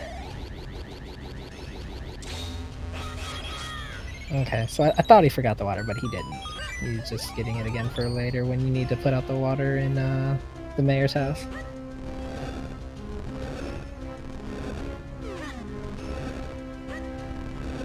And so now he's coming up to the ocarina glitch.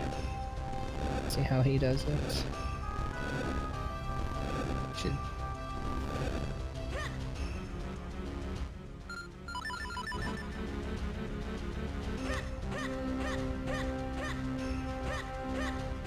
And oh, did he get it?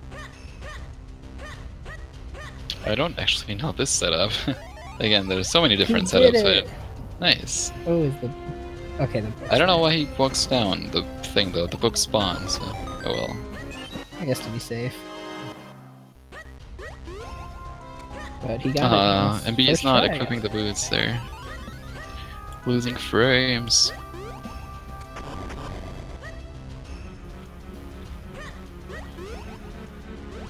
You also don't actually need to climb up all the clouds there. You can just jump into the loading zone very easily.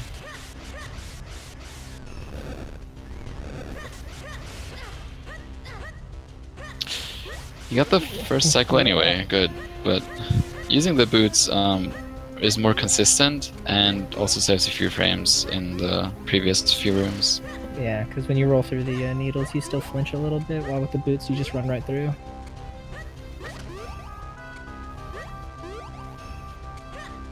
I jumped clean off of it when I did. I was like, I did it. So this room is interesting because there was just recently a new way to activate the ocarina glitch discovered. Nice English. And you can use it in this room. Basically, you have to play the ocarina right when... Is he going to get it? Nah, he didn't get it.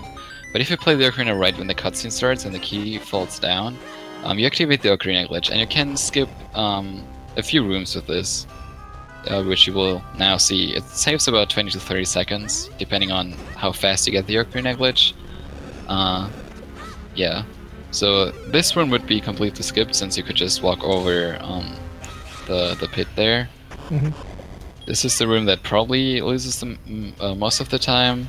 Sometimes this moblin fight here loses more time depending on the RNG. But it's just nice to skip this fight anyway, because this fight can be really stupid. Oh, the Moblin's got out of the way. Yeah, push him down though. Don't worry, he'll be joined with the Dark Knight soon. Ooh, just roll right Oh there. wow, he only did the one jump. That's cool. It's very precise too.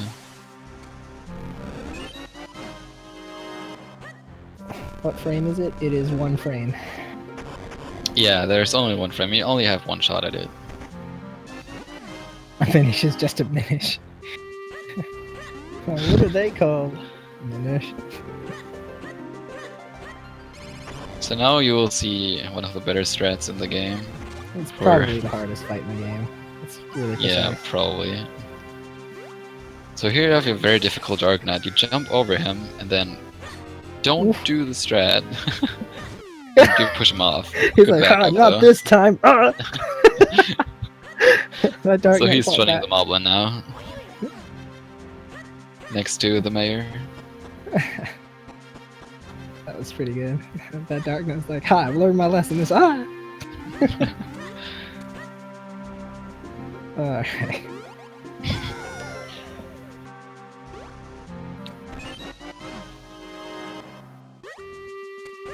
Alright, besides that little ocarina glitch there, this Ooh. dungeon is glitchless. You could skip quite a lot of it by using portal items, but if you do that, you skip like I don't know how much, like 60% of the dungeon or something. But you also skip getting the boss key. And because the boss key is in literally the worst location possible, it is not faster to just backtrack and get it. So you have to do the dungeon normally, yes, that would be faster. Or it is faster. No cool bomb strats there. When will anyone do them? It's a good question. I tried doing it once during one of my practices the night prior, and I just kept messing it up, and so I was just like, nah. I don't do them because I don't have enough bombs there with my bomb route, so...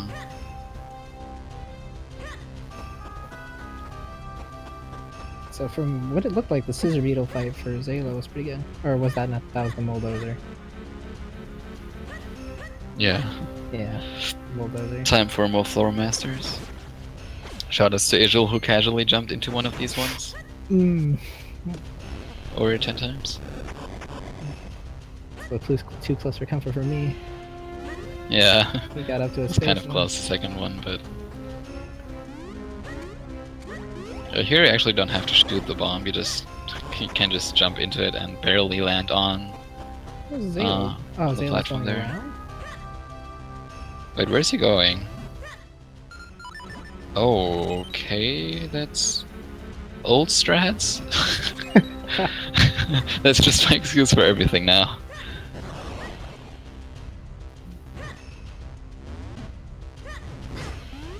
I got hit by the fire, that's something you don't want to happen. I hope he doesn't get more bombs now. Nice roll lift. Right. Ooh. I don't know why I got scared there for a second. I thought he was gonna fall in. Yeah, so that's the last small key of the dungeon, I believe. Yeah, and you also don't have to do that bomb puzzle the intended way. You can just jump over them, or... well, going back, you don't have to do anything at all. Just slash them.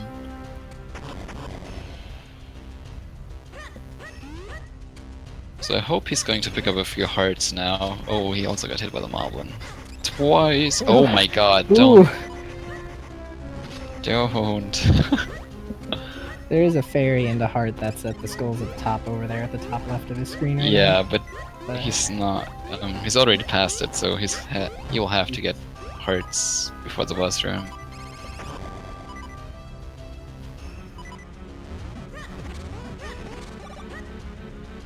Yeah, he will have to get a few hearts here. There are also 2 other hearts there, but it's faster to just... yeah, right there. It's faster to just re-enter the room and get the skulls again. Alright, so this boss is pretty, like, it can mess you up, but it's relatively reliable for the first 2 phases, where you're able to hit basically any pattern on the first go. The third phase can be really trolly though. Because you'll have the blue mana ray flying around as well as aiming at you. Ooh. Oh, I thought Nice he second spin attack actually got him. Nice formation or whatever.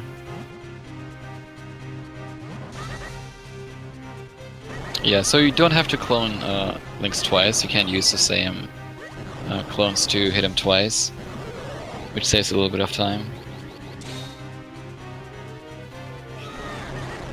One of the only strats I came up with. Hey, it's one of the best. So third phase now, as we mentioned, can be a bit trolly because the blue Gurk pair is just flying around randomly. And sometimes he likes you, sometimes he really just doesn't. This was a good third phase. That was a really good third phase, though.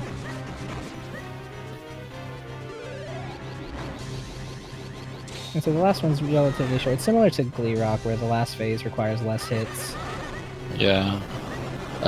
You can also hit the blue eye on the blue, the eye on the blue Gurk pair twice with one spin attack. It's for some reason precise though. I don't really understand it most of the time. Why it didn't work or why it did work. So. Yeah, I thought it did work on that first one that he did, but turns out that it didn't. But overall, that was a fantastic York fight. Yeah, that was a good York fight. I would be very happy with that in a run. Sub 140. So he can still sub 2 on this run. He definitely can, yeah.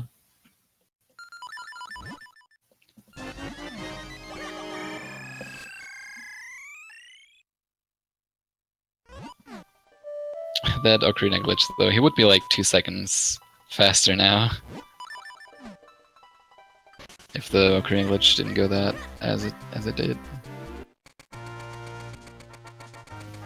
Oh yeah, on Zalo, there is a guaranteed fairy there, which can be really useful later to be safe. And there's also a heart right above it.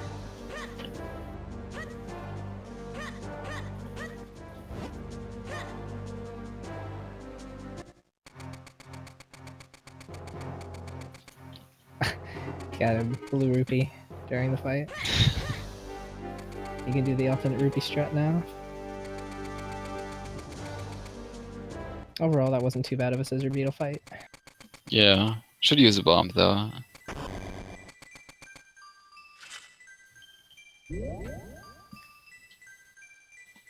So MB is now getting the Forest Sword, and with that triggering Dark Hyrule Castle, which is also a very difficult dungeon.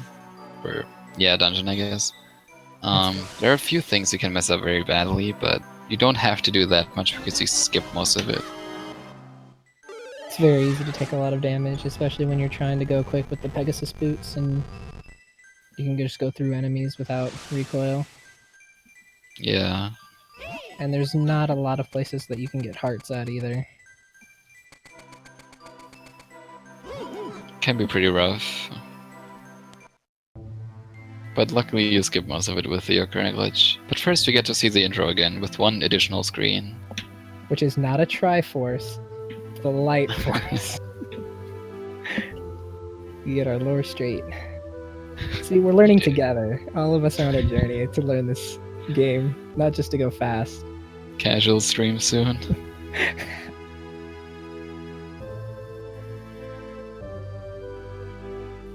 I always thought Link's hair looked kind of weird there. I guess so.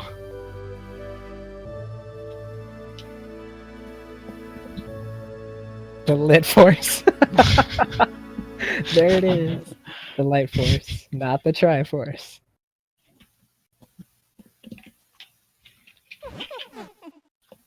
You'll leave forever now. Alright. Oh my god. People are making fun of us. The 3/3 Force.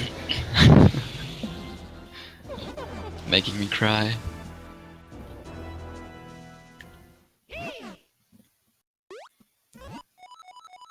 Alright, so as we saw, Vadi was easily able to take out Link in his Minish, or not Minish form, but in like his grown form.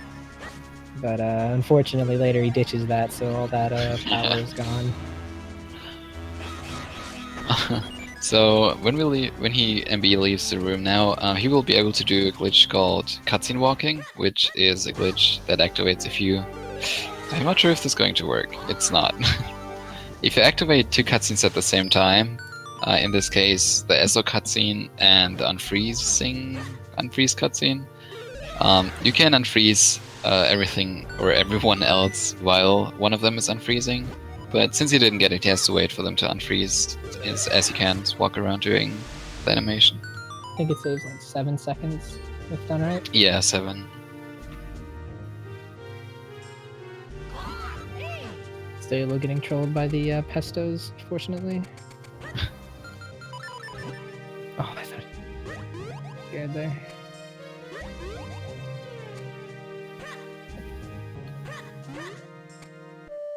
Nice Ooh, first striker glitch.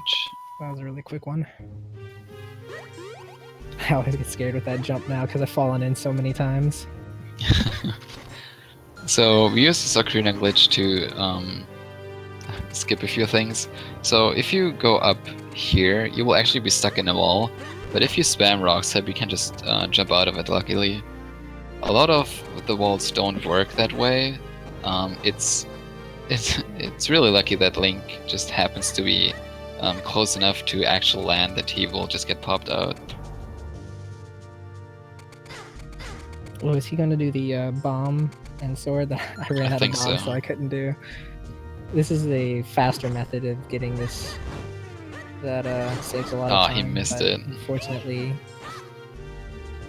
This is pretty precise too. yeah.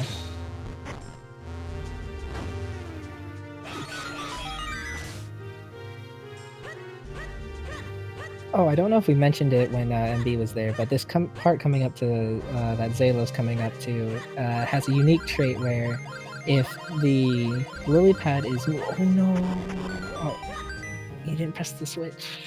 Oh, I don't actually know what you do in that situation.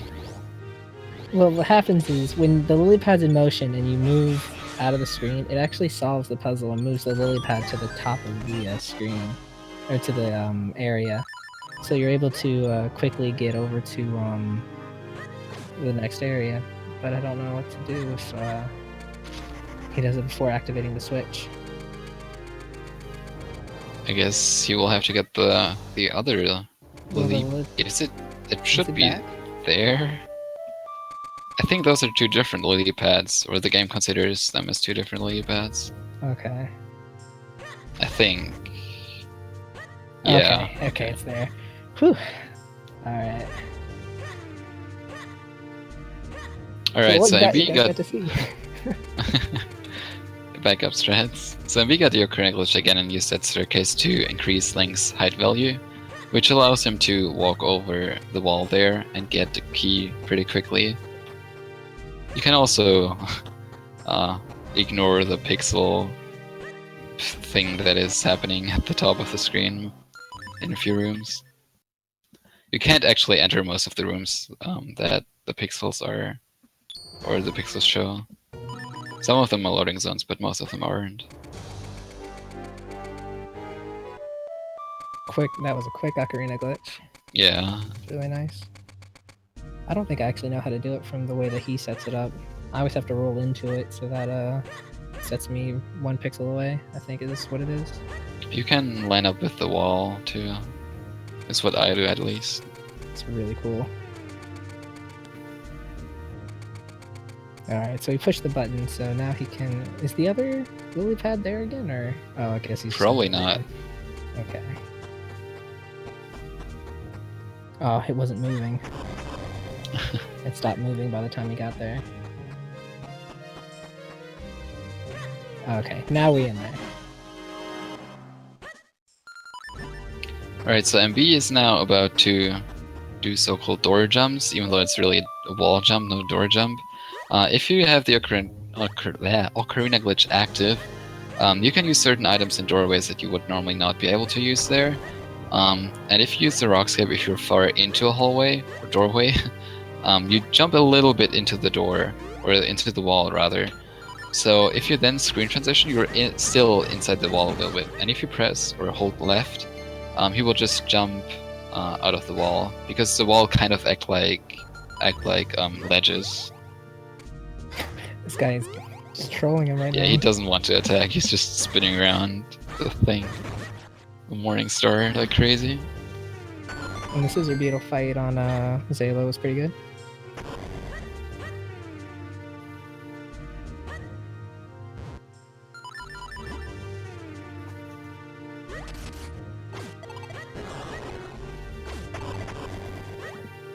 Yeah, I know that quote.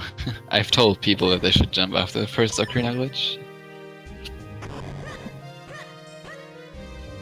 Wait, which one? In DHC, after the first Ocarina glitch, if you jump with the rockscape, it's a little bit faster. Okay. Nice, and we got the quick kill on the Darknet.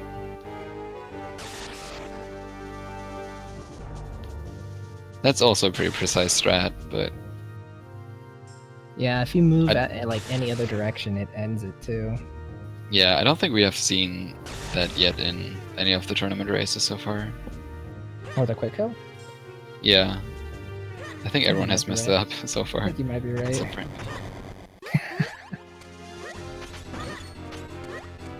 So the 2 Darknet fight can be a little bit interesting. There are a few setups you can use to make it more consistent, but you still kind of have to get good RNG. Because I think they actually keep their weak points open a lot longer than other Darknet fights. Like their opening, where before they'll turn to start guarding you again, I think they hold it open a lot more than the other ones.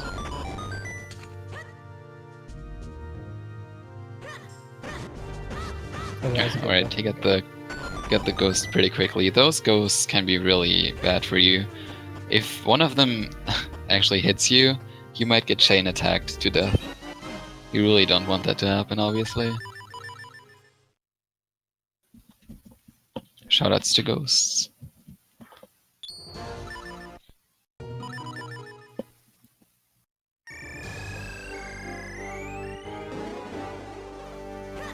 So now we're going to use the 4 small keys that we gathered through the whole thing so that we can activate or open up the boss key so that we can actually get access to it.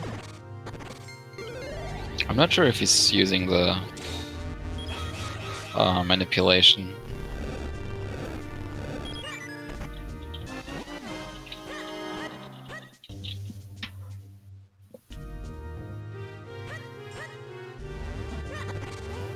He's getting a few more hearts.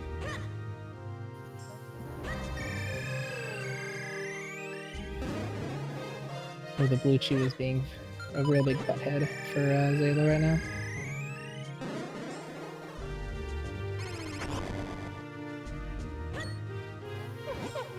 Now let's say that somebody doesn't know the manipulation. How would you explain it? I have no idea. You just do a certain amount of rolls, Oh, which gives you a certain RNG value for this room. And nah, he didn't actually get it. You would notice because the pattern for the Keatons would be the same every time. Then, depending on when you slash the sword here to clone the links, you will get a few different patterns. Basically, all of them work though. You just have to know exactly what you have to do when what happens. darn. He had him charged, but it went north.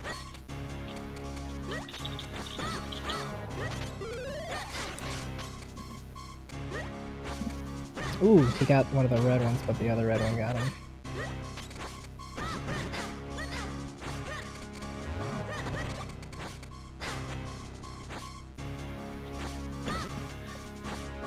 Yeah, alright, he didn't get the quick kill on the Black Dark Nut. Sometimes you can get the charge very quickly, or very quickly at the start of the fight rather, and you kinda can get a quick kill on him.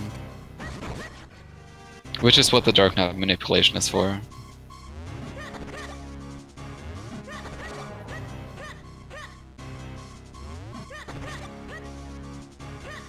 So this definitely still looks like a sub 2. I don't think it will PB though. And Zayla's about to enter the big Octo fight as well, so see if he can get the 0 ink. Just imagine if we can manipulate it.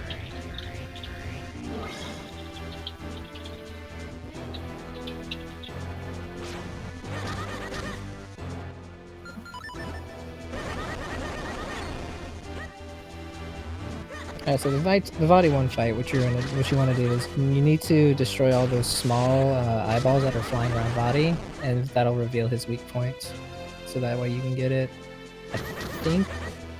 Is it possible to get only 1 time with the 4, or it's always going to be you have to get 2 phases with the 4 before do the black it's ball? always 2. Okay.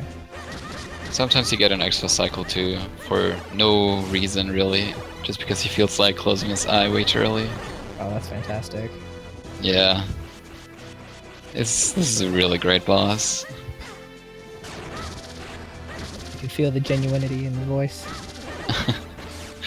Yeah. Oh, so that was actually really good. That's what good Vadi won, yeah. He can also teleport around like a billion times before he can hit him again. But this is the real troll here, Vadi 2. The first one is always the bottom 4, yeah. Yeah. First one is really nice. Never mind. He just immediately Good job, Vadi. remind you. Oh, you don't want to clone links that way, because the left link only rarely actually hits the left eye there. He got lucky that it did hit the eye, but most of the time he will just miss for no reason. Oh, is he on, is Big Octo on 3 right now? I didn't really pay attention. We have the two worst bosses on screen right now. That's funny. What a wonderful moment. Yeah. I'm not happy to be here. I can't tell what phase he's on for Big Octo. I'm not sure either. I think he's forgotten like the cycle for the second phase. Ooh. So here we see Vadi 2 in action. He will just troll him because he just made the clone vanish. Okay. I was hoping that was the first of the last cycle, but not quite. I think he needs one more. Yeah. Oh, nice snipe though. Wow, he got the bottom row again. That's really rare that you get it again. You can use the Pegasus boots here on the ice to have an easier time and move. Yeah, there you go. So he's switching to Pegasus boots now. So you can have an easier time traversing the ice to get around him. Alright, that was a normal Vadi 2 fight for MB. It wasn't bad, but it wasn't very good either. But you can't really complain too much about it. Anytime you get out of Vadi 2 is a good Vadi 2. Yeah.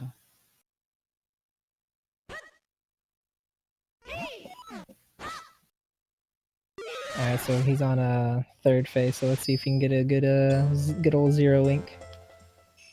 Using the sword strats. Maybe the sword is what's required. Ah, nah. No Zero Ink for him. Nope. Yeah, MB is definitely not going to be too bad. His PB is 156.17, so the Ocarina glitch really messed him up a lot. For his time. But yeah, he's on his way to the last phase of Vadi now. Which is, interestingly, the easiest one. Yeah. At least for a speedrun. Because it's also a really easy and reliable manipulation as well. Yeah. If you screw up this fight, it's most likely your fault. But it happens so often when you're nervous. So first you have to go into his arms, I guess. What's the official name for the arms? Vadi's arms. Mayor. I don't know, Mayor, yeah. Yeah, and you have to kill the eyes in there, or one of the correct eye, I guess. And you can stay on the Minish portal to avoid any damage that he can give you. It'll also put the arms in a nice place Sometimes as he will use the attack where he attacks with his arm very quickly, but sometimes he will take forever, because he's a nice boss. And for some reason the second arm is really dark inside.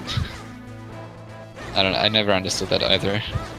I thought that that eye was about to just like keep coming down to him, and I was gonna say that would have been nice. Is there a light bulb in the first arm, or I don't know. The light force. The light force, yeah. Alright, and for this, if the real Link is very close to him, he missed the blue things. You can get the blue attack, or you can always get the blue attack very quickly. This time he wasn't quite near enough. Once you get another hit in on him, though, you can get him back into it. Once again, yeah. But you got to get back to it. If you mess it up once, it is kind of difficult to get back to the manipulation. But once you hit him once, you have a new chance. Ooh, Again. What is this? Yeah, it's really weird. Sometimes it just feels like it's so precise hitting the blue balls back. And sometimes you feel like that should not have worked, but it worked anyway. You can get this, you can get this? Oh, come on. Too bad. Roddy's Wrath, he's definitely earning that name because... This is literally my PB now. I screwed up this fight so much in my PB. Wow, that left one is just... Doesn't want to hit him.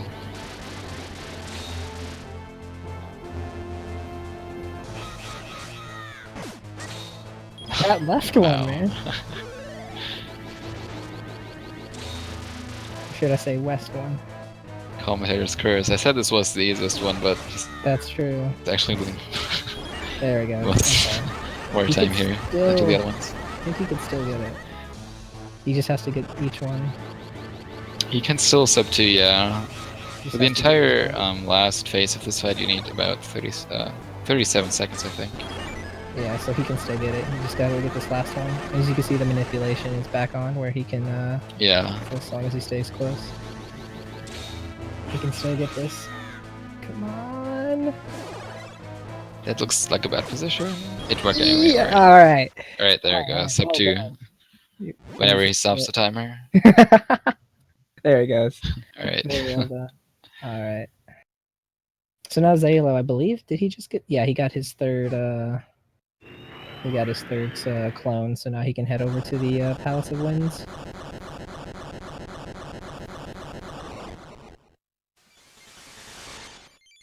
That was very well done from MB. Yeah. Still sub 2, so that's really nice. Despite the Ocarina glitch nonsense that was happening.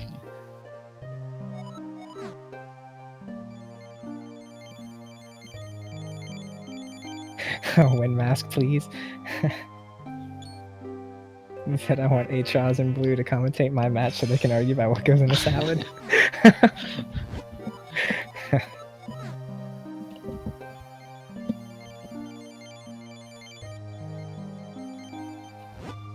Yeah, that was the first sub 2 of the tournament. Yeah. That was very well done. I think that Georg fight was beautiful. That York fight was pretty nice, yeah. He also got 0 ink, which saved actually the sub 2, interestingly. Praise to Octo. And so here Zayla's going to try to do the Ocarina glitch so that he can go right past these NPCs that are normally blocking the way.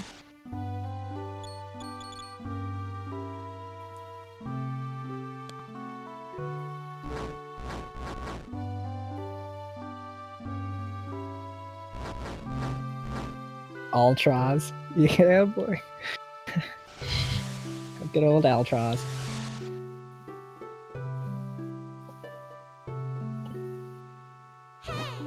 Alright, so now we're finally in the Palace of Winds.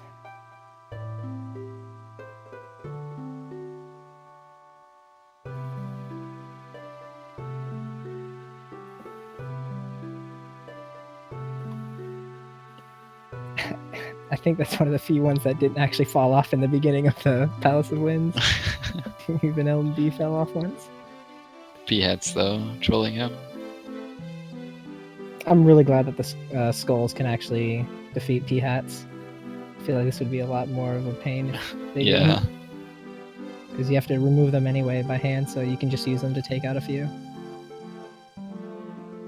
Well, I mean, I guess you could always take out the cane of Pachi.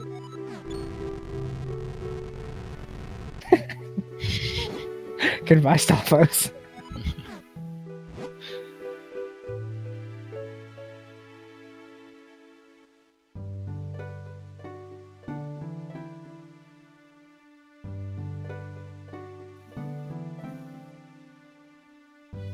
In the top left. In the top left. Well then. It is kind of nice how the any percent does make that nice little area to put that. Makes a what? Makes a nice little area that you can put the text. Pretty Oh nice. yeah. The any percent's over. Alright, so we're coming up to the that Wizrobe fight. We'll see I doubt how- he's using any. I mean, he can always do the shorthand like I do. Well, I used to. Yeah. Did any of them drop bombs, or did I just miss it? He did get bombs. I wasn't looking. He just He has 10.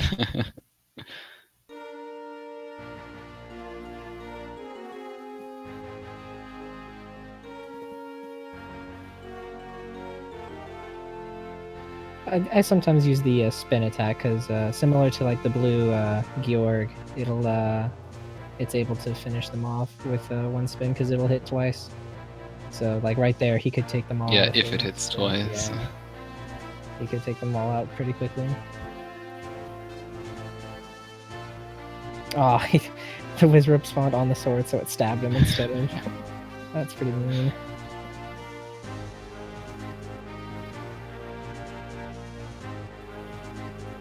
Good old Mike Ski. Not only is he a lore expert, but he thinks ahead. 50% of the time. Alright.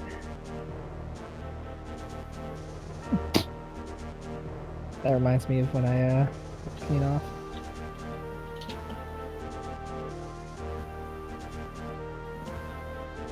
It hits it 3/3 of the time. Please. I don't deserve this.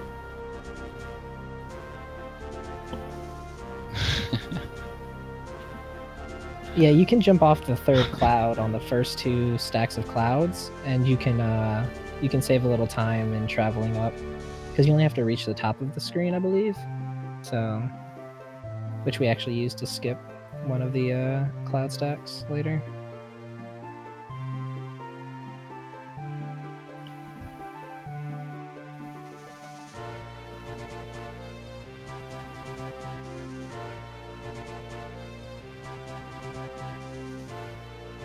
Nice, he got the jump.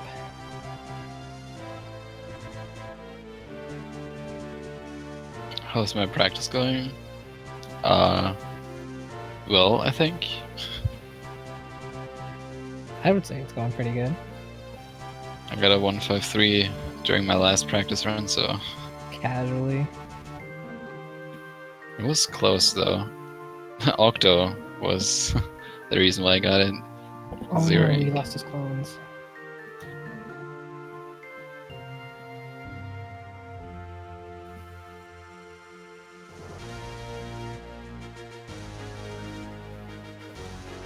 I mean, sometimes I get good times, but sometimes I also get pretty bad times on our reset runs. Sometimes the body wants to just take it from you. Yeah, not only Vadi, sometimes just everything The entire world doesn't is like against me. you.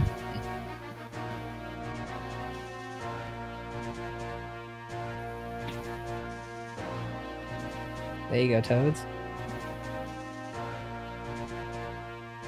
I'm not legal, thanks. I'm not sure what that's supposed to mean, but I wonder if it's a joke on Euro 113. 113? Yeah, you're 113-year-old. Like it's it's a pun. Oh. Come on. Please, it's 3 AM here. That's true. I do appreciate you staying up for this. I mean, no one else was able to, so. But it's fine. It's fun commentating, so. Yo, did you see how he just jumped over that using the hole? No. Wait.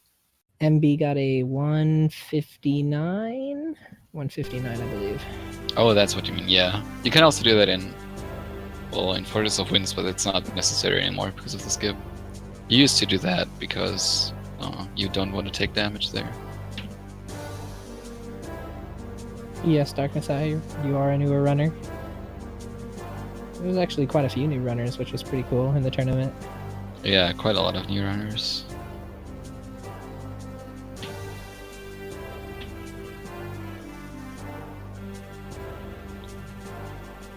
He can still... No. I think he has to reset. Yeah, he messed up. He has to reset the puzzle. This pod puzzle is probably the most difficult puzzle in this dungeon. There's a lot of pushing puzzles, but that one might be the hardest.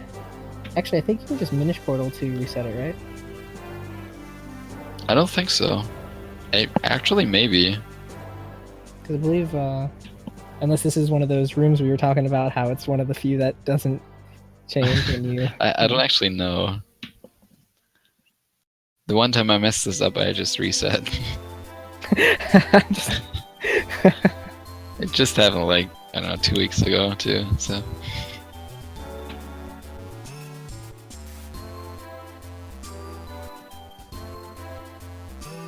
Oh wow, the Minish portal does not reset the pop puzzle. That's crazy. Like, not when you grow, but when you shrink. Yeah, I kind of thought so though. Crazy.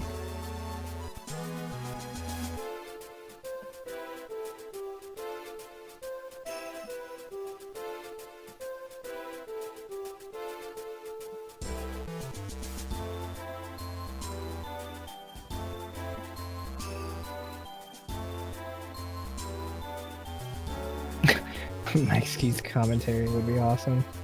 Nothing but memes. Nothing but enemy names. Oh yeah. Retweets. Every time he comes by. So guys, let me tell you what the name of that their enemy is. You might not think it has one. You might just call it Bat, but it's actually called a Keys. He probably collects the figurines too. Like anytime he picks up an accidental like a mystery shell, he'll go there during a book quest and get some figurines. We're so mean. MB, please. The first sub Please, 2. MB. The first sub 2 of the tournament.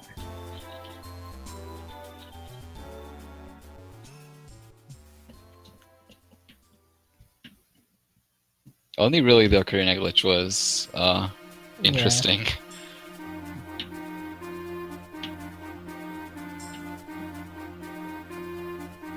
Yeah. 3D printed figurines. Even brought out the mate. We did it. I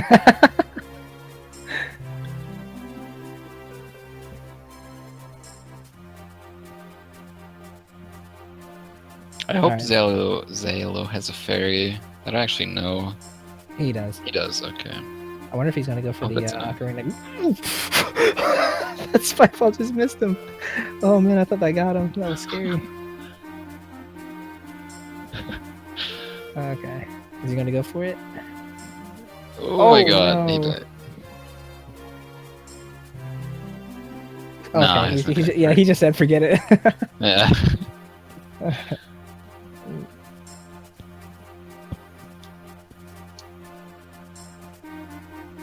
3D print Majora's Mask. Just have that creepy thing staring at you the whole time.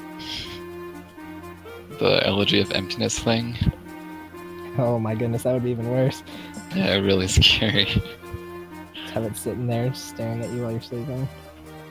It's good stuff for creepypastas. Do it during a Link's Awakening run where you have to go to sleep. Can't remember if that's actually the game that happens. You go to the dream realm. Yeah. You sleep inside a dream. Spoilers. I want a 3D print world record. I can give you one.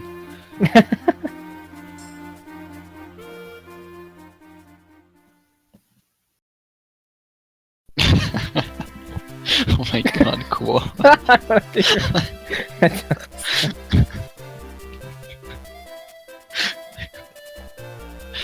Oh my god. Just put it underneath you while you're doing like webcam runs. Just put it under you. Would probably sleep with it too. Every time he wakes up in the morning, he gets to turn over and Knuckles. A good morning and Knuckles.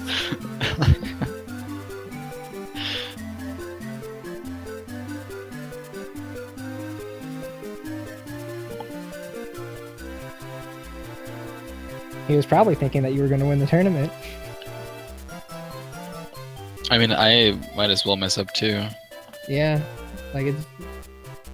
Yeah. I mean, during one of my practice runs, I got a 157, I think.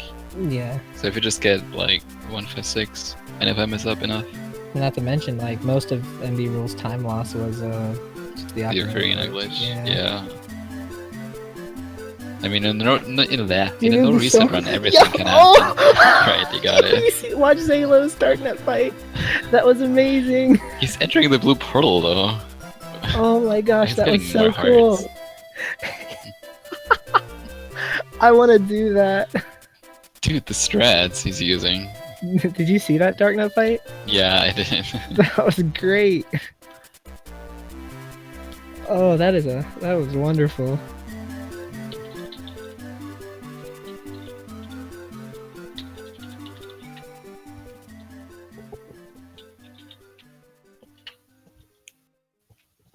Can you tell me some secret strats? I don't think I have any secret strats. I think that might be the first time I've ever used the OPOP emote. Wow.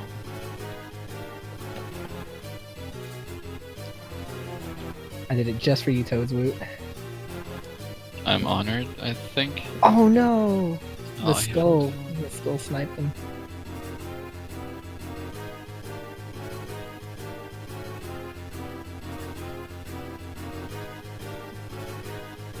Yeah, as long as people have fun. That's what the tournament's for.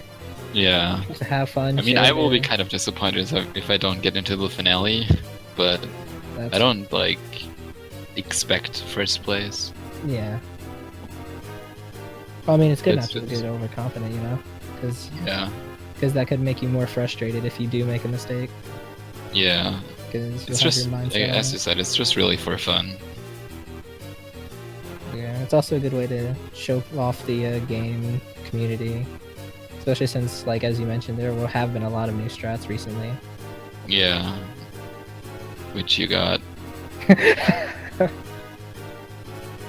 I got it once. Good enough.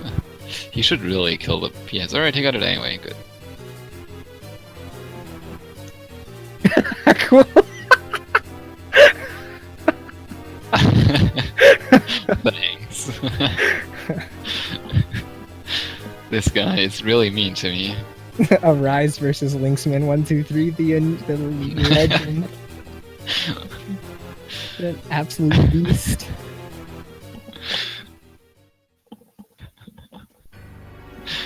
Oh my god.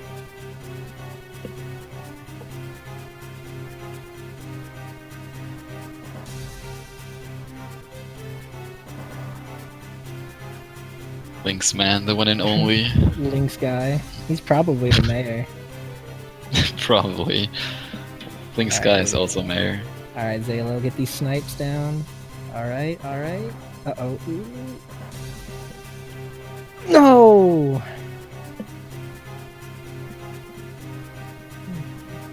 Oh, I didn't quote, don't worry.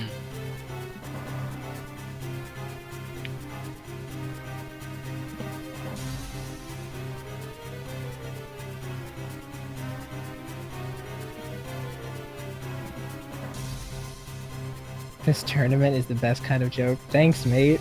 I only put so much time into trying to make sure it all goes well. I mean, this tournament has even brought MB back. No Yeah. one has been able to do that. Except for you, so... It's really nice that so many people came back. Like, even Atros did some more runs, because he was originally signed up for it and did a bunch of races with me, Z-Nubs, and the Windmask to prepare, so... Yeah. It was cool seeing Atros stream again. And, like, on his, just first casual run, he almost got sub 2. It was so funny. Atros the god. Altros, yeah, Altros. Altros. Albatross. Albatross. Yeah, those races are great. Probably some of my favorite I've ever done. Ah, he was at a bad angle. Oh, but at Yeah. least he didn't fall back. He didn't fall all the way down. So, welcome back, Killer Sheep Lord.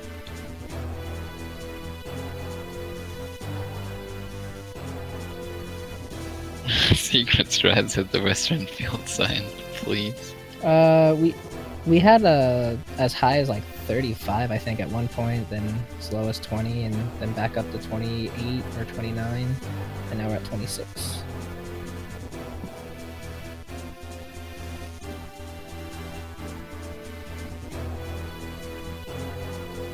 Can't remember, Blue. It only takes one jump. Basically, during the Palace of Wind, you know the moving platform that you use after the Wizrobe fight. Yeah. I was basically asking for the secret to that, and Xenobs was like, you only just do one basic jump, and Atros was like, no way, you have to at least you can't do it in one jump, and Xenobs like, yeah, just do it in one jump. What are you talking about? And so we watched the replay, and he actually does pull out the cape and like fly to it, and we're like, what do you mean one jump? You can clearly pull out the cape. Atros, please. I saw the advertising space to Nintendo and Capcom. It's actually a nice screen. So this tournament wouldn't be possible without them. I guess so. But I do want to thank the Speed Gaming channel, Feasel, and Get them Twitch Mythical. bucks. It really is a very nice opportunity to be able to have this tournament here, share it with so many people. Yeah, it's really cool. I'm looking forward to finally do my first race as well. Oh no! Okay, he had a fairy. Okay, it's a fairy, yeah. Whew. Yeah, I'm There's definitely another looking fairy forward right to there. do my race as well. To make us esports and sponsored. No, I don't think Nintendo and Capcom are sponsoring us. They don't like speedruns. How big of a cut to mods kid?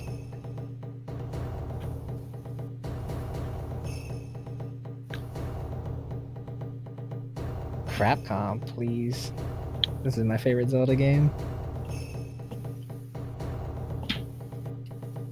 It's not my favorite Zelda game anymore. I think I had that experience when I was speedrunning Zelda too. I got so man, that is a speedrun that takes a lot out of you. It's so much fun and it feels so good when you pull it off. Like when you get that first completed run, because you can't game over when you do 100% all keys. But when you get that first completed run, man, you are on top of the world. It is so cool. I love Zelda 2. I've never played it, Man, but it's if a lot different. It's definitely a high level speedrun. It's really good. It's in my top 3. It might even be my second favorite, with Minish Cap being my favorite. I'm glad I speedrun Zelda 2. I might go back to it after the tournament.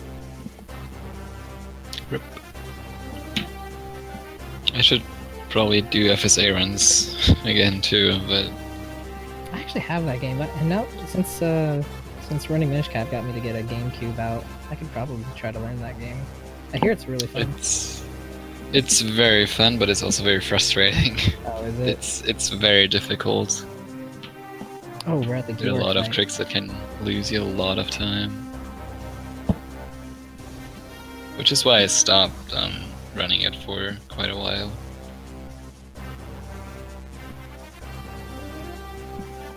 His first phase was pretty good. Is this the second? Yeah, this is the second one. Yeah. You can actually, with that pattern, you can actually take the eyes out with just a single link without any clones. If you space yourself right and get in the right position, you won't have to clone yourself to take that, like that one right there. What he has now.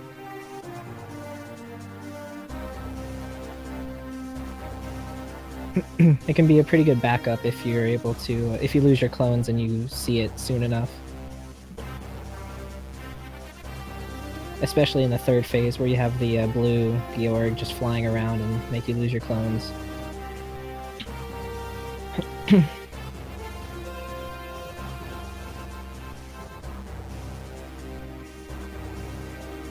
Pokemon Snap. He should be able to. Can he get this? Oh, if he was if he turned vertical, or however you would call it. Yo, is that the underscore Isual?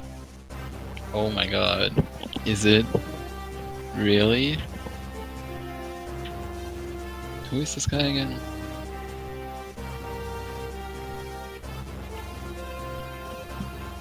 Come on, mate.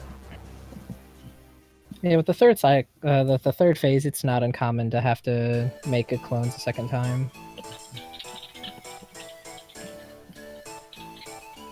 Oh.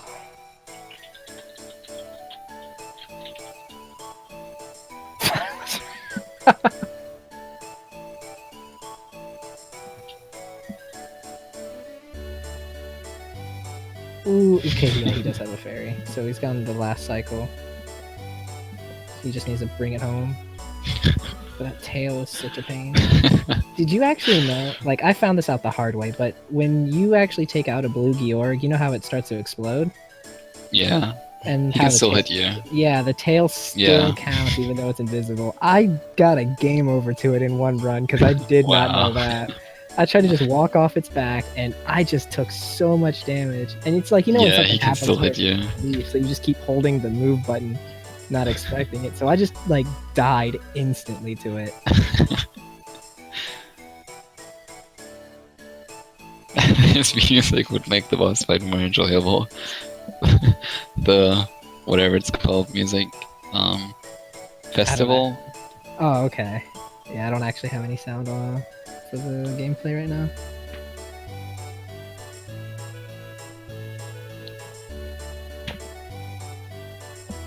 Oh, don't worry, Ishwal. We brought you up twice. Yeah, we've mentioned you quite a lot when we saw Floor Masters.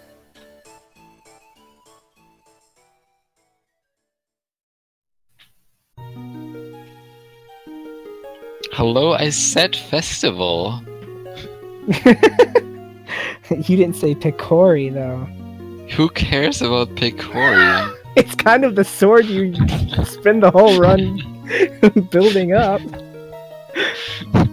The festival is an important part about this. It is. You only have that music because it is a festival, not because it's a Picori festival. It's just festival music in the generic sense. It could be like Georg Festival for all we can. Could be everywhere. It could be the festival for the mayors, like. Oh my god. Should play that when body attacks. The body festival.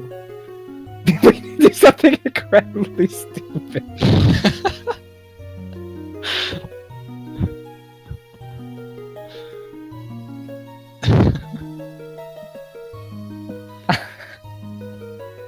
It could be the 3/3 Temple of Droplets Festival. Festfall. Festfall. What? It's the name of an enemy. Lame. At least it's not named Trap. Please Ooh, don't is bring gonna that up be seen? again. Is he gonna be seen? Okay. Alright, we're getting close to Dark Hyrule Castle. It's good. I'm glad that I'm glad Zaylo's sticking with it and bringing it home. Ooh. Yo, did you see that? So that epic hold dodge? I don't know what to call it. Oh, that was great. Luck. Good strats, visual. You're gonna kill Vadi with the arrows. Can you? I guess you could, couldn't you? Or does only the sword hurt Vadi 3? Can you shoot arrows? I don't know. Sounds like there's a strat you might not know about. Yeah, because it would be way too slow. Old strats. I guess I can tell you something else about Wizrobes. You can actually one-hit KO them with the lantern. In case you didn't know that. Yeah, I found that out the other day actually. I forgot who it was. I wonder Hope. I'm surprised Hope didn't bring that up during the last race. That's who I heard it He from. always likes to mention that. I think Hope brought it up during my practice last night, I believe. Hope brought it up. Probably. He really likes mentioning that. Yeah, he said that he was really trying to find a way to incorporate that one-hit kill into the Wizrobe fight, but the bombs just worked out so much better. Yeah.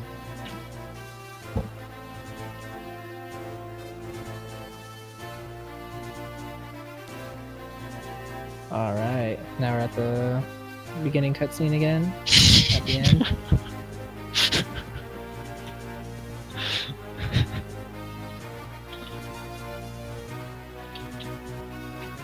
Only once? Just once? Just once. A quick strat for I the think poor candy. Xenops actually did that in a run visual in the race earlier. I was like, nice, he got that strat so he doesn't actually have to activate the Ezo cutscene. Then you got Ocarina Glitch and activated it again. Anyway, not again.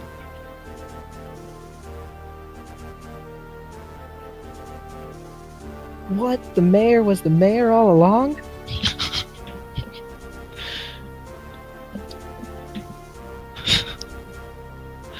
Man, it's way too late for mayor nonsense. I'm really glad that happened.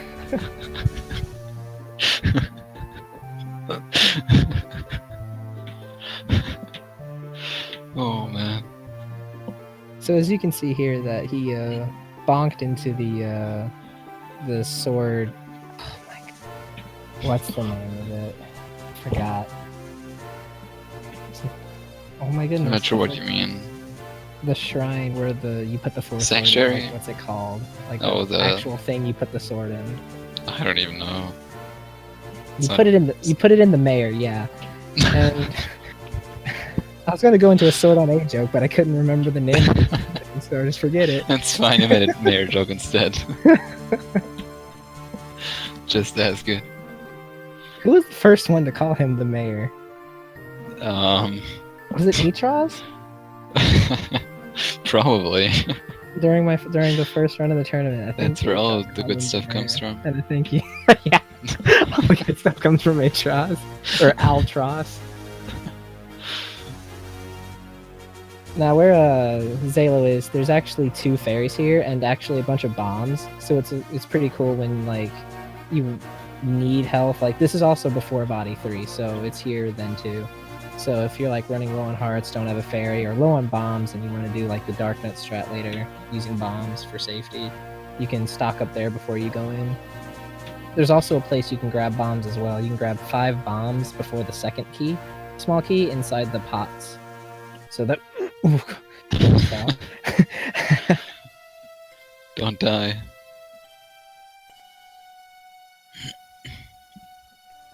I don't think Atros is here. No, Atros is in California, I think. I think he's in California for a week or 2, and then he'll be back, and he'll be commentating on races again. I don't think Zalo got Ocarina glitch, did he? Yeah, he did. Okay. The skulls were frozen. It's lagging from a bit for me because my internet is nice, so... Well, it's also lagging. Like, it's just the overall lagging as well. Oh, I see. That's why I couldn't tell for some of his spin attacks if they hit or not. I probably can't watch your run during our race, because if I have a stream open when I stream, I'm going to drop a lot of frames. I still need to test if I can actually stream here without dropping billion frames per second. He can't watch your run because that would require him to turn around.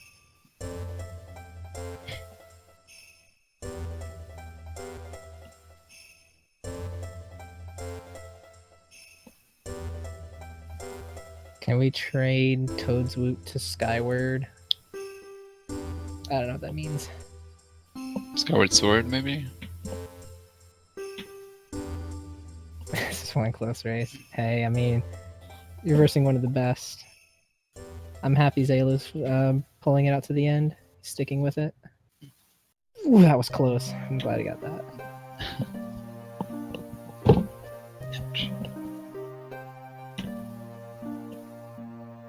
MV is only 2.5 hours behind. He's about to get started, guys. He's on the title screen. I believe in him. Atros bombs? I'm not sure what that's Did the supposed to puzzle mean. fail? How did it fail? Yeah, I don't know. Yeah, it looked like he got it clearly. It's weird. I don't know if we mentioned it, but like on this screen, you can start charging up your sword early enough, like just on the screen, and then go to the next one, and that'll set it up to where you're on a nice cycle to where you can just walk down to the bottom without having to worry about getting hit by it. Ooh. Ran into the wall accidentally. Yeah. When you place the bomb but can't pick it up, that's an Atros bomb? What? That's the first time I've heard that. Please. Okay, he's in there. Oh, there was one interesting thing I saw for Vadi 3 that People Toast was doing, where when he was making clones, he skipped the 3rd one to make the clone on the 4th one, and then made the real one on the 3rd slot, so that way if either side, Vadi 3, goes off the cliff, he won't have to worry about it. But I don't know if that would affect the manipulation at all. No, as long as you're close enough to him. That's what I should have done in my PB, but because I'm very smart, I didn't do that in the last 30 seconds. Yeah, I still don't do it, but I was thinking of starting to, just in case that happens. Did he get Ocarina Glitch? Yeah. That was so fast, I didn't even see it. He fell it twice. Oh. Thanks, Toads. No problem. Oh, H-House plays TMC? He does on occasion, when he wants to talk about salads and signs. I remember during one of my practice runs, H-House was joking on me, so I cut every sign along the way. Oh my god. In my run. I did it in the city and everything.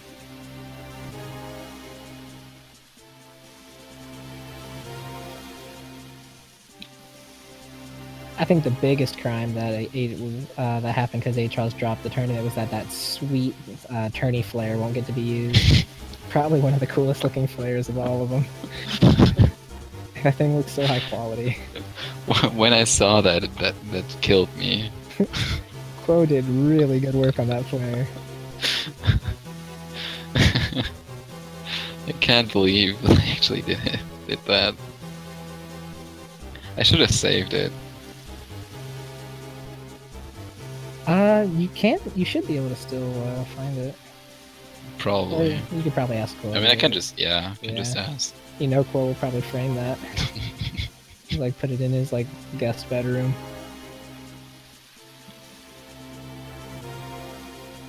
That flame. We can use it during the big race. Whoa, you can still bounce into those, I didn't know you could do, I didn't know that happens. What do you mean? Zalo had the Ocarina glitch, and you can still actually bonk into in the hallway, those pillars. You can still some of those have a higher layer, or are on a higher layer. It makes sense now that I see it, but I didn't actually think about that. There are a lot of things that are programmed like that. In Hyrule Town, you can notice that quite a lot. Oh, actually, I've never Ocarina glitched on the overworld before. When I start running 100%, I'll probably learn that. Are you going to learn? Yeah, of course. Nice. I wanted to learn 100% before I did any percent, but I decided to start with any percent. Yeah, it's probably better. Is the Ocarina glitch like done any different on those staircases on the overworld, or is it like you can still roll into? No, that's the same. But in Hyrule Town, for example, you have to glitch a door open. Okay. Do you think Zay is salty right now? I have no idea. I'm just glad he's going. He's. I don't think he's salty. Yeah. It's Zalo. I'm glad H-House isn't here though.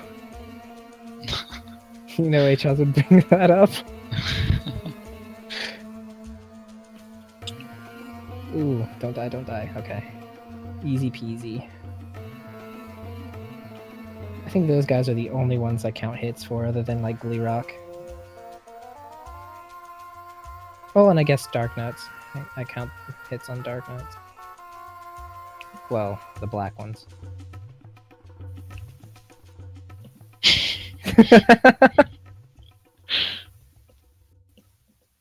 For a big community race, I mean, I'm always down for races. Yeah, I guess I would. Kind of always. Oh, he just barely missed that. Don't die.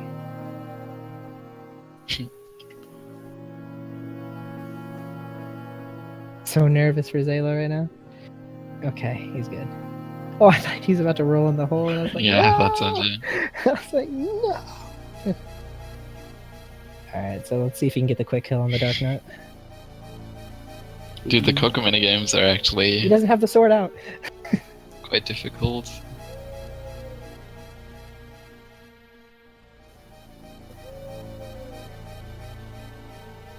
Ooh, he could... Nope.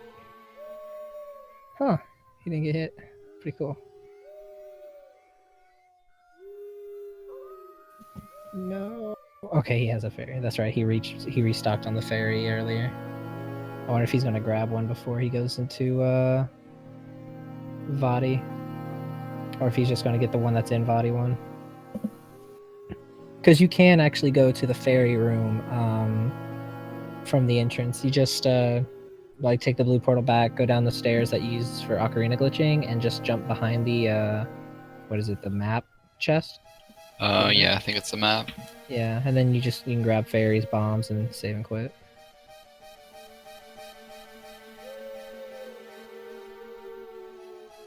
Yeah, he's going to go get it. Look at that. Yeah, boy. Strats. Actually, I don't think Quo mentions this in his tutorial, now that I think about it. I believe I learned about it because Quo actually popped into my stream once when I was learning and told me about it. And there's a fairy.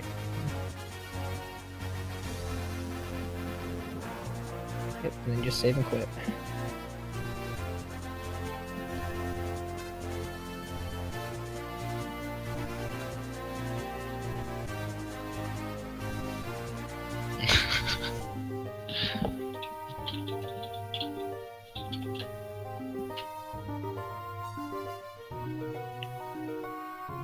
Yeah, he only has 3 keys right now. He needs to go to the lamp.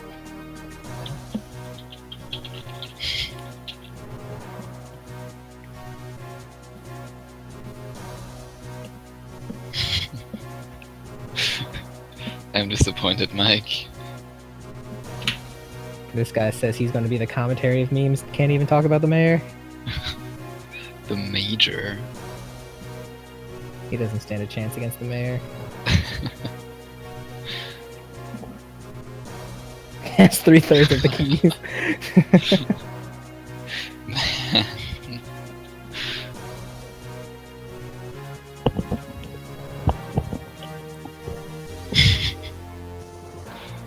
Alright, so he's about to get the last small key, and then we'll be on to Vadi. Whoa, how did he not grab him? That's crazy. The ghost just ran into him and hurt him, and that was it. They didn't grab him. That's really fortunate. Before you go up the stairs, though, you want to try to put away your lantern. It saves only a few frames, but it's, you know, it's still a little bit of time save, you know.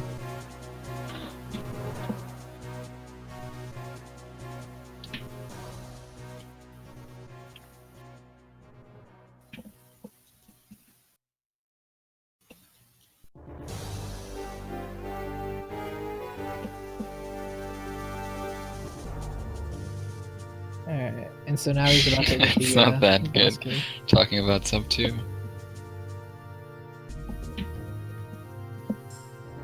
There's actually 2 guaranteed hearts over there in those bottom 2 jars over there, but he's got a fairy and enough hearts that he doesn't need to really worry about it. I think it's, yeah, going to get it anyway. Oh, okay. I thought he was going to skip them because he didn't grab them earlier, but that works.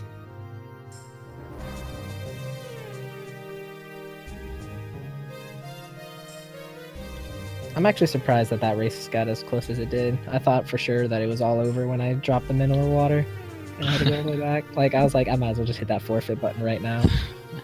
That was quite a mistake. It's all over. Like, what happened was I put it on the wrong button in my equipment screen, and so I was like, oh, I better switch it before I accidentally pour it out. But my brain still had it in it that I put it on the wrong button, so I pressed that one that I set it to, thinking I was going to do the gust jar, because like, oh, I put it on the wrong button. It was because of nerves, but it's such an embarrassing mistake that I did, because I've never done that mistake before, even in practice runs back when I was learning. So it was really embarrassing. So I thought it was all over. I'm surprised that I even got that low of a low 2 hours with like all the mistakes that I made. I guess a bright side to it is I feel like I'm getting better. Yeah. Like if I can literally pour out the mineral water and still PB, like I PB'd by 59 seconds when I poured out the mineral water. That's my time. So yeah, you can see here that you can see here that he's using bombs. Bombs actually count as a hit when you throw them into the dark nets. So it's a very reliable little backup safety strat if like things aren't going your way, because it can also blow up and then you can get another free hit or two, as you saw. It's actually like a little slower, like when you're optimizing, than just like jumping behind them with like precision, but it's a nice little safety net for when you're like ganged up and panicking. I still do bomb strats, but I ran out of bombs in my run today, so I couldn't. I completely ran out of bombs.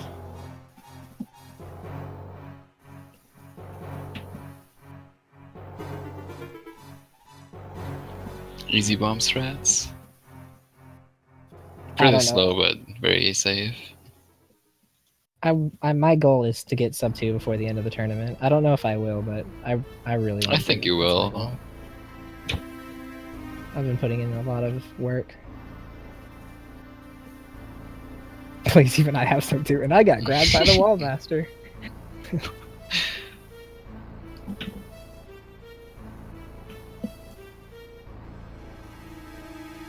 Alright, so now we're at Vadi 1. Zaylo has quite a net here because it's actually not... I don't think you lose much time, if any, to grab the fairy if you need it. As long as you do it, like, after you do one phase. Ah, he hit him first and then got hit with fire, so it caused the timer to start. So yeah, it's probably an extra cycle now. Yeah.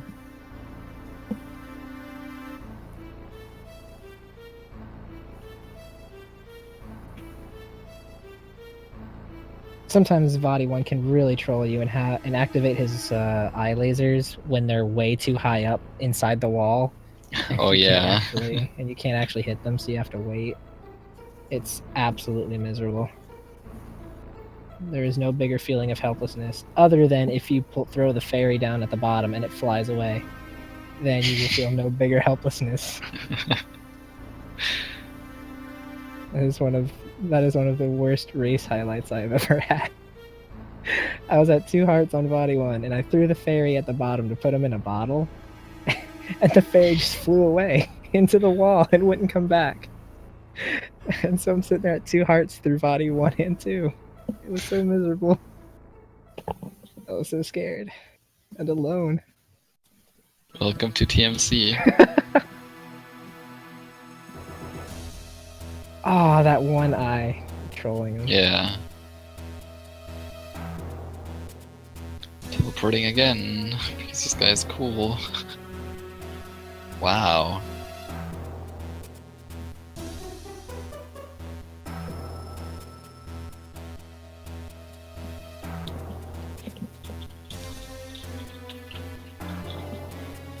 I hope Xenobs doesn't drop from the tournament like he said he was. I don't think so. I hope he just said that out of like frustration at the run. I mean, he can get very far in losers brackets. Yeah. I mean, even after all those mistakes, he still got the 201, so... Yeah, and he said that he's going to do like runs all week, and so I was like, if you're going to do runs all week, you should stay in the tournament. Like, come on. That's even more of a reason to stay in. It's just for fun. So I hope he does stay. Heck, I hope he does more races with me. Like, I'm gonna need to ask the Wind Mask if he'd be willing to do some races as well.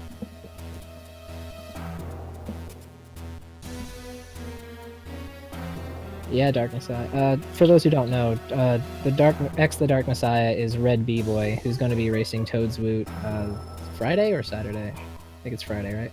Oh yeah, it says on the screen.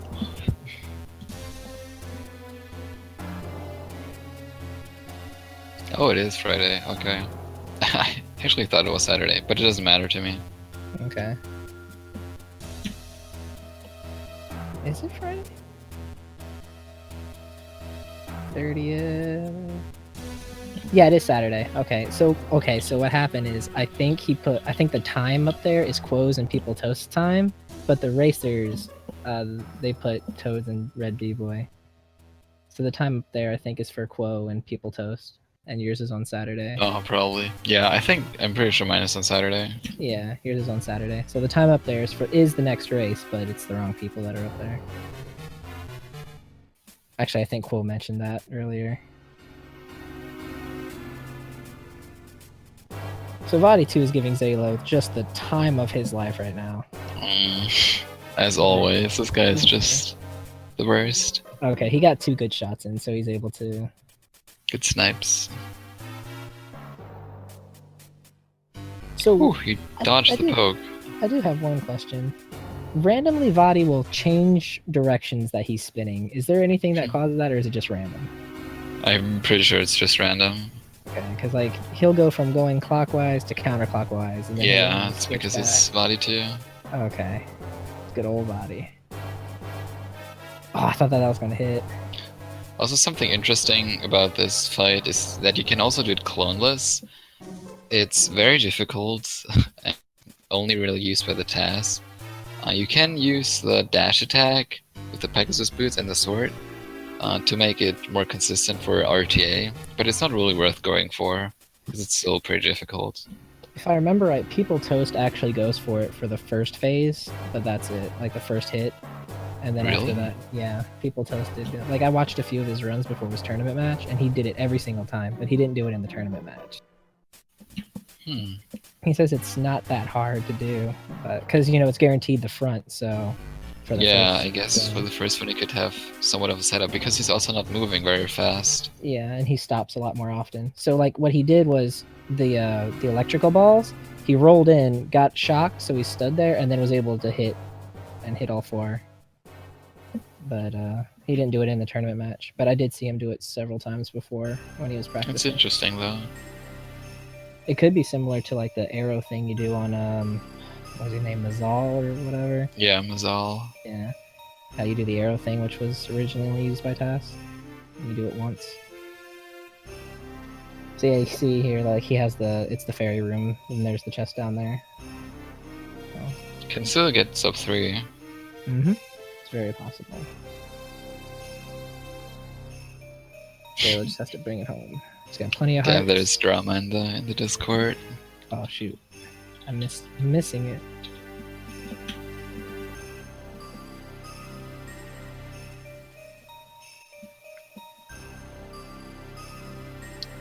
So actually, it's actually surprising just how much damage that arm does when it hits you. I think it does 3 full when it hearts of damage. spawns. It does 3 full hearts, and it's like, just, if you go in there without any, like, picking up any health, it can just destroy you. Does it really do that much? I'm pretty sure it does 3 hearts. It might be a little less. I just know that, like, it felt like half my health bar when I got hit. Because I didn't get any fairies or anything, because I was trying to, like, go fast, and I got hit by it once. It's so easy to dodge, but if you just get careless and get hit by it, it just does so much damage.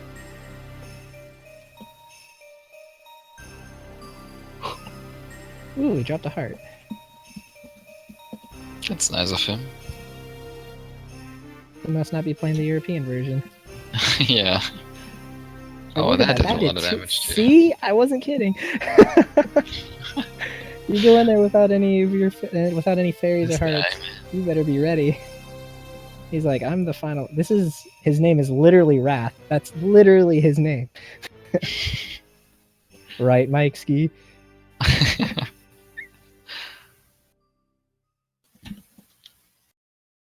Alright, now here we go. Let's try to get those orbs.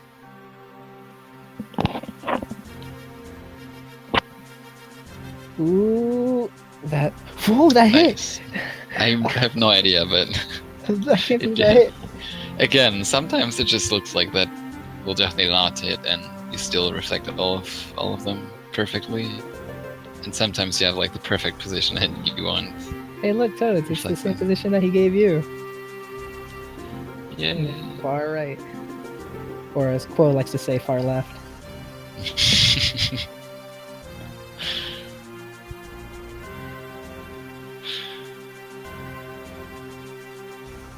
Alright, here we go. Very nice. Actually, only 1 sword hit registers, even though you're hitting with 4, so you can actually save a little bit of time by just dismissing your clones and rolling straight up to them. Yeah. It doesn't matter anyway. Ooh. Oh, almost.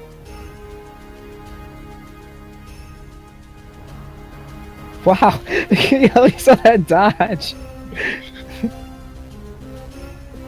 Oh, missed again. Come on. What's with the left one? I mean, right.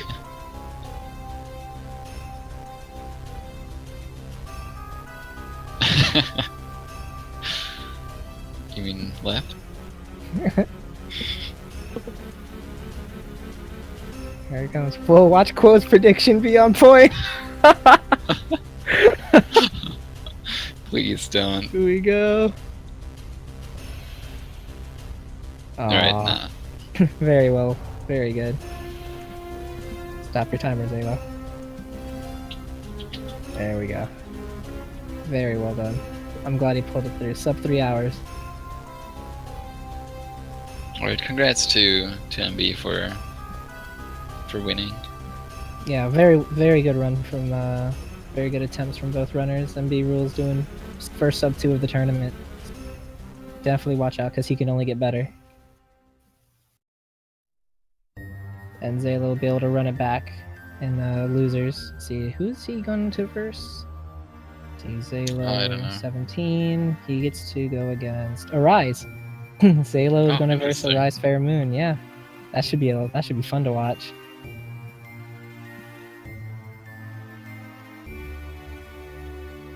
And MB is going to go ahead and verse either the Wind Mask or Wilzo, which also should be a pretty good race, since I think Wilzo just got sub 2, was it 159? Yeah. And 159, I'm pretty... Or one... No, I think he got a 158, didn't he? Did he? Wait, let me check. And the Wind Mask has a 202, I believe. So he has the same PB that I had from before this today's run. Yeah, I've also got a 158, 43. Very good. It's a very good time. So, come down to who practices more before the race. Wind Mask could easily bring it. Just need to be up to RNG. But very good runs from both players.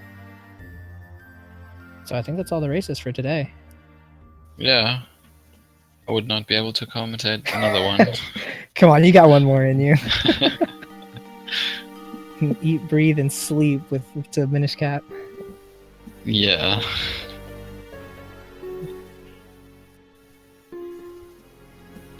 Alright, so thanks all for watching this today's races. They were really good races, a lot of fun to watch, and next race will be Friday at 2 p.m. Eastern. Quo versus People Toast. Is it People Toast or PPL Toast? I guess it's Pedal Power PPL. Luigi Toast. Yeah, I guess it's PPL because it's Pedal Power Luigi. So definitely look forward to those. So Who will be commentating those, or that race? I guess we'll find out Friday. Alright. Good to know. I mean, I can always step in if nobody does. So, but we'll see. We'll see when we get there. So yeah. So thanks, guys. Look forward to more. Thanks for watching. I'm surprised I actually managed to not die. Yeah, you still did very good commentary. Kept on point. Though you had Quo to back you up. As soon as you fell, he would have been there to pick you up.